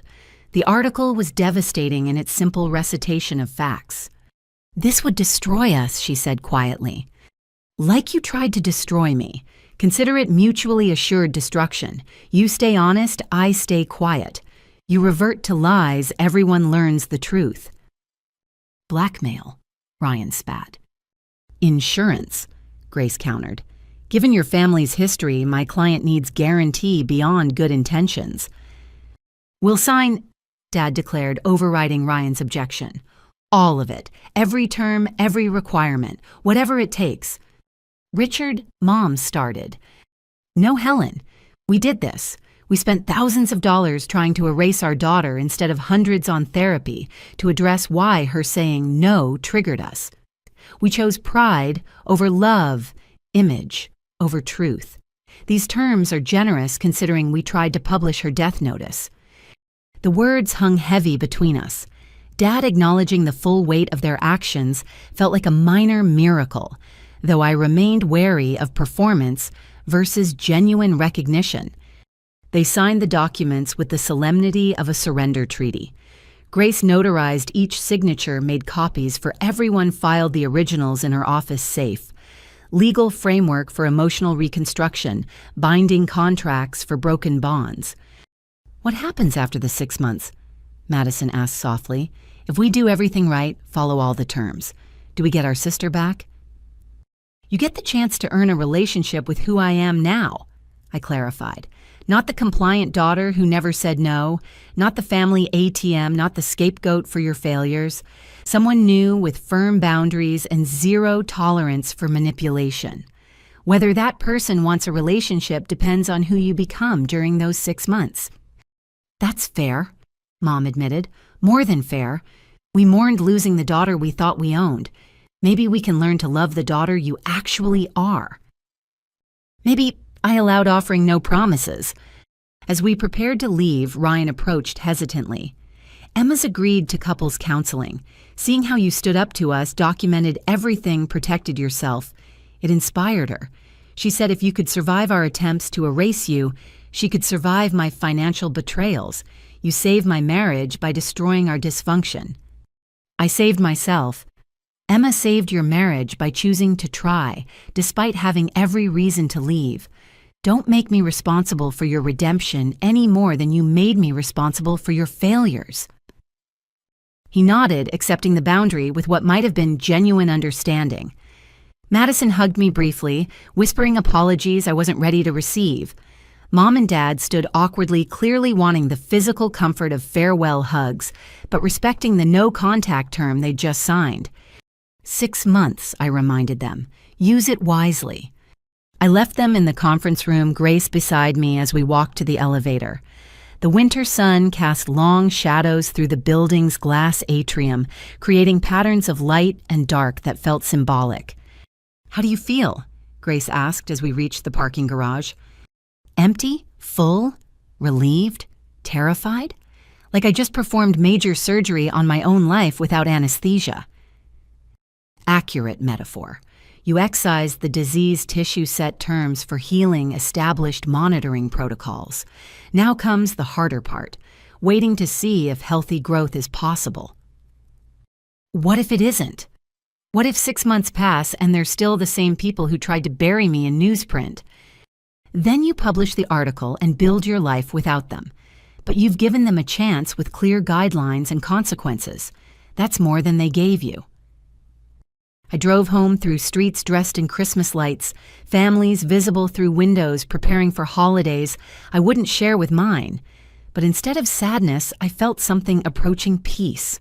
The confrontation was over. Terms were set. Boundaries established. My phone buzzed with texts from chosen family. Sarah confirming Christmas Eve plans, Aunt Jennifer inviting me for Christmas dinner, Tyler sending robot videos with excited narration. The family that had tried to erase me was in therapeutic exile, but the family that chose me remained constant. That night, I sat in my apartment reviewing the signed documents, the promises and penalties that might rebuild connection or simply delay inevitable severance. 6 months felt both eternal and instant, too long to wait and too short to heal. But healing, I'd learned, wasn't about restoring what was. It was about creating what could be. My family had 6 months to transform from people who'd pay to erase disagreement into people who could love through conflict. I had 6 months to build a life so complete that their presence would be choice rather than necessity. The resolution wasn't an ending. It was a beginning of what only time would tell. But for the first time since seeing my edited face missing from their portrait, I believed survival might transform into something resembling joy. 6 months. The same time they'd spent erasing me now allocated to potential restoration. Poetic justice or wishful thinking. By June, we'd know which story we were writing. Easter Sunday arrived with the kind of perfect spring weather that made Connecticut winters worth enduring. 6 months had passed since the December meeting, 6 months of silence from my immediate family, while life bloomed in unexpected directions. I stood in my kitchen preparing deviled eggs, a contribution to the feast spreading across my apartment. Aunt Jennifer arrived first, carrying her famous honey ham. Sarah followed with homemade rolls. Grace brought wine selection that suggested celebration rather than survival. Patricia and her family added sides and desserts until my dining table groaned under abundance. "They're really coming?" Sarah asked, arranging flowers she'd brought from her garden. "All of them?" Dr. Chen confirmed yesterday. "They've met every requirement, attended every session, written every letter of apology to extended family. Today's the test." The doorbell rang at precisely 2 p.m. I opened it to find my parents, Madison and Ryan, standing in my hallway like awkward strangers. 6 months had changed them in visible ways. Mom's hair showing gray roots she'd previously hidden Dad's posture, less rigid. Madison's nervous energy replaced by careful stillness, Ryan's swagger subdued into genuine humility. "Happy Easter," I said simply. "Come in." They entered my space, the apartment they'd never visited during my 3 years of residence, the home I'd built, while they pretended I lived in 12 different cities. Their eyes took in the carefully curated Life Professional Awards, on walls photos of chosen family adventures, Tyler's robot displayed prominently on a shelf. "Your home is lovely," Mom said softly. "I'm sorry we've never seen it before. You were busy telling people I lived in Seattle or Prague. Hard to visit someone in multiple international locations simultaneously." The sharp reminder made them flinch, but nobody protested. 6 months of therapy had apparently taught them to accept accountability without deflection. Tyler broke the tension by racing through the door, Emma following with Charlotte on her hip. "Aunt Lindsay, I brought my new robot. This one can solve mazes. Want to see Guy?" "After dinner, buddy, but I'm excited to watch it work." He hugged me with 6 months' worth of missing, then noticed the larger gathering. "Grandma, Grandpa, how come you're at Aunt Lindsay's house?" "Because she invited us," Madison said carefully, "and when someone invites you to their home, you appreciate the gift." The phrasing suggested scripting therapy speak, translated for child comprehension. But Tyler accepted it, already distracted by cousins arriving with their families. Soon, my apartment filled with the complex dynamics of extended family navigating new boundaries. I'd strategically planned activities requiring cooperation but not forced intimacy. Aunt Jennifer coordinated kitchen duties, assigning tasks that paired my parents with other relatives who'd hold them accountable. Grace managed beverages, keeping wine glasses filled just enough for social lubrication without enabling bad behavior. Sarah and Patricia wrangled children, creating buffer zones of innocent chatter. "How was the 6 months?" Aunt Barbara asked Mom directly, no longer allowing polite deflection. "Educational," Mom admitted. "I learned I'd been emotionally enmeshed with my children since birth. Their independence felt like personal rejection because I'd never developed identity beyond mother. When Lindsay said no to the investment, it shattered my entire self-concept." The clinical terminology sounded rehearsed, but the emotion behind it felt genuine.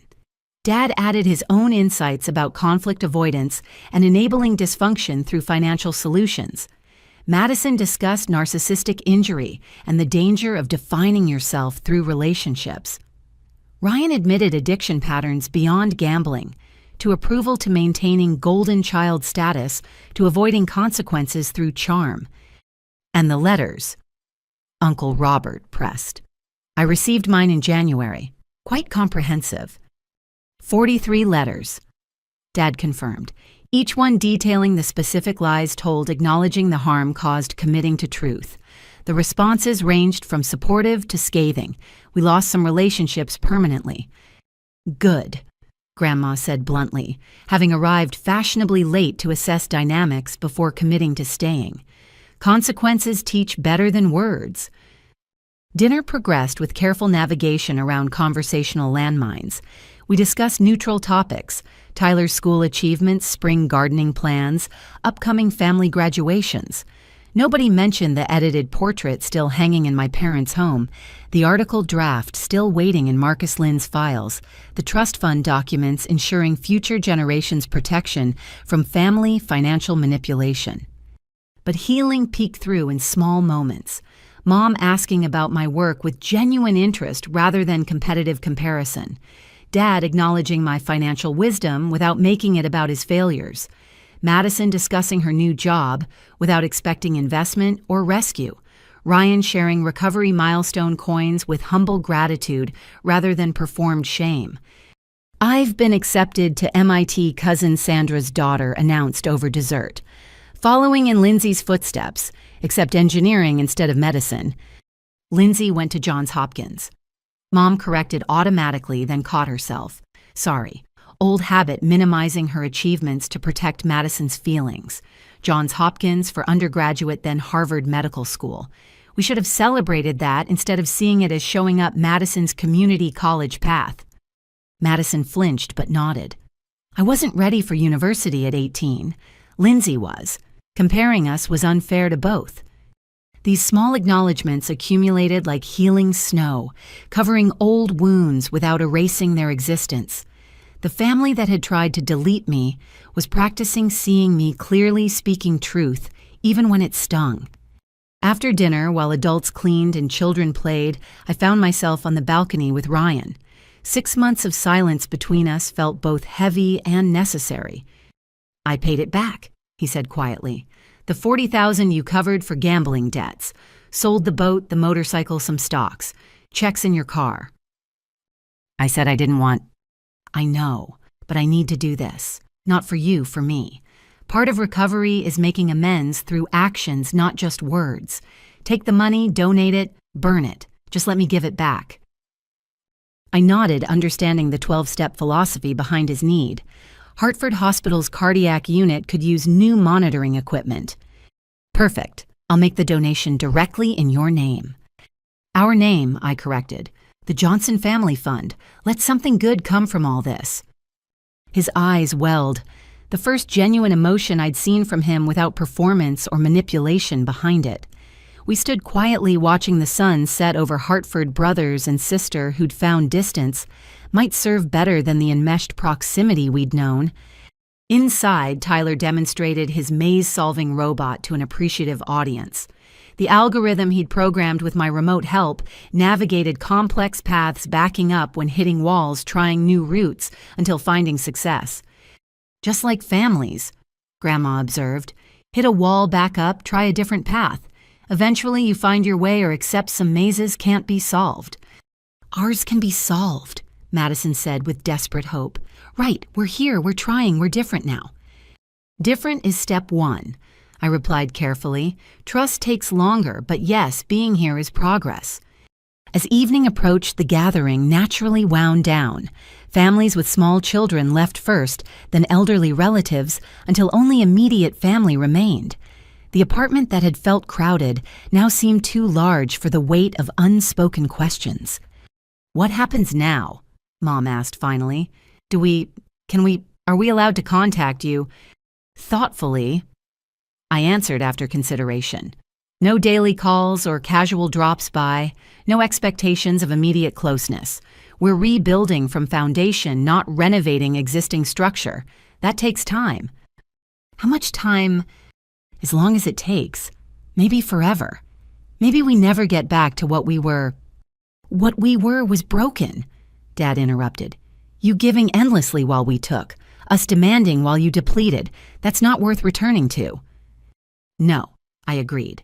"So we build something new. Weekly therapy continues. Monthly family dinners here, neutral territory. Boundaries respected, not tested. Progress measured in years, not moments."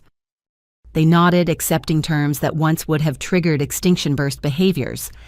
Madison approached for a hug, pausing to ask permission first. I accepted briefly, noting her respect for physical boundaries previously trampled. "Thank you," she whispered, "for the chance, for not publishing the article, for showing us consequences aren't permanent if change is real." "The article remains pending," I reminded them all.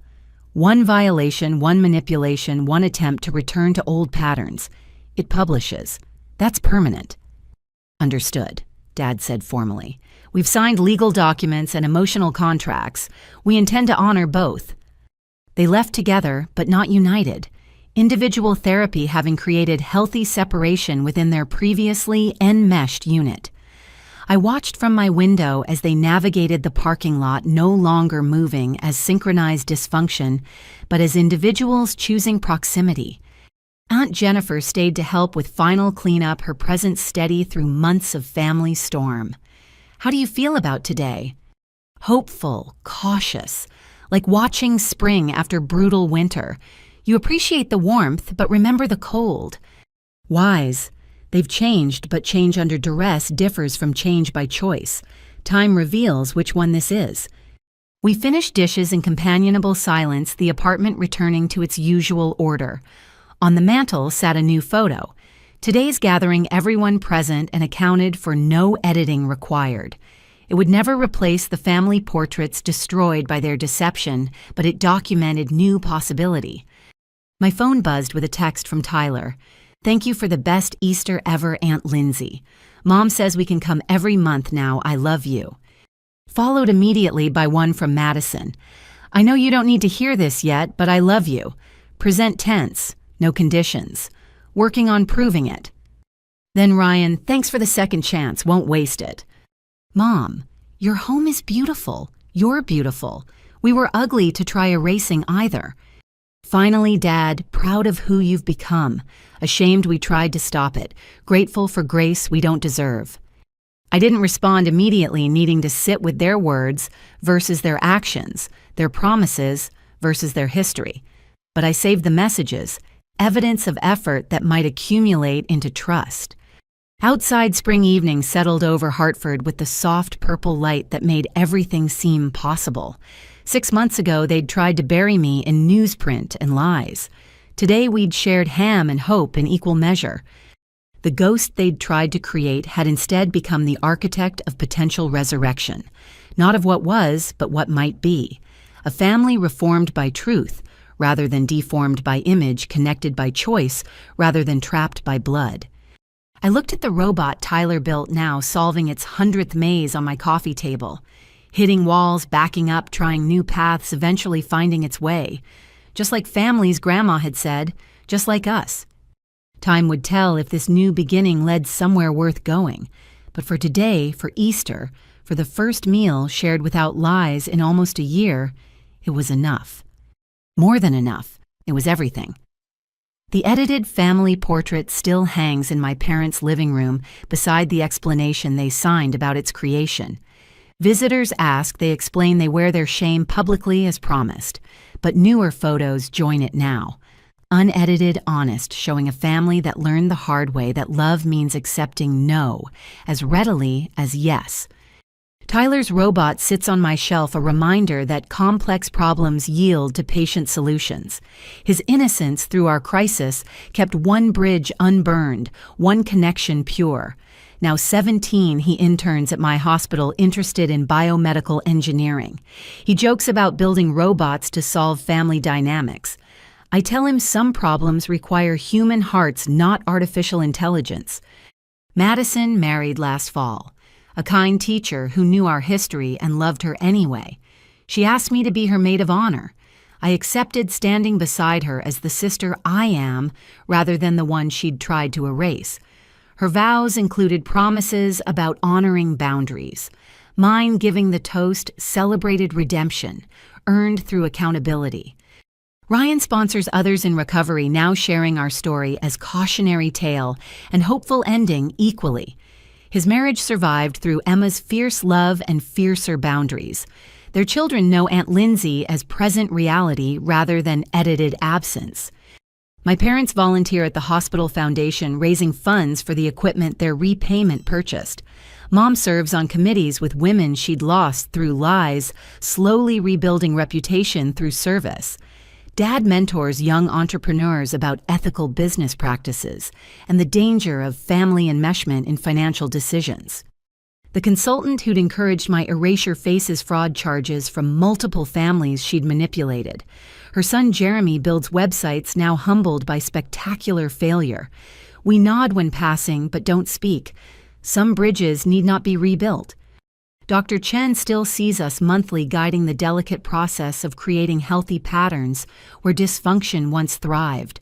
She calls us her greatest challenge and most hopeful outcome, proof that even attempted obituaries can transform into new life. The article never published. Marcus Lynn keeps it updated, but unfiled understanding its power lies in potential rather than print. Someday, I might tell our story publicly, helping other families navigate the space between loyalty and boundaries. For now, living it well seems testimony enough. Forgiveness came slowly, trust slower still. But somewhere between their signatures on legal documents and Tyler's latest robot demonstration, I stopped seeing them as the family who'd tried to erase me and started seeing them as the family brave enough to face why. Love doesn't conquer all. That's Hallmark fantasy. But accountability conquers more than we imagine. Truth conquers even more. And choosing to rebuild after complete destruction, that conquers most of all. They cropped me out from the family portrait, so I handed them an envelope that changed everything, not through revenge or revelation, but through the radical act of requiring they see themselves clearly. In that clarity, they found the courage to change. In that change, we all found our way home. Different home, better home, but home nonetheless. What would you do if your family tried to erase you for setting a boundary? Have you ever had to choose between financial security and family demands? I'd love to hear your thoughts and experiences in the comments below. If this story resonated with you, please consider sharing it with others who might be struggling with family boundaries or financial manipulation. Sometimes knowing you're not alone in these challenges makes all the difference. Don't forget to like this video if you found value in the story and subscribe to our channel for more narratives about complex family dynamics and the journey to healing. Your support helps us continue sharing these important stories. Thank you for listening to my journey. May your own family stories be filled with more understanding than erasure, more growth than grief, and may you always remember, you deserve to exist fully, boundaries and all. Until next time, keep choosing truth over comfortable lies.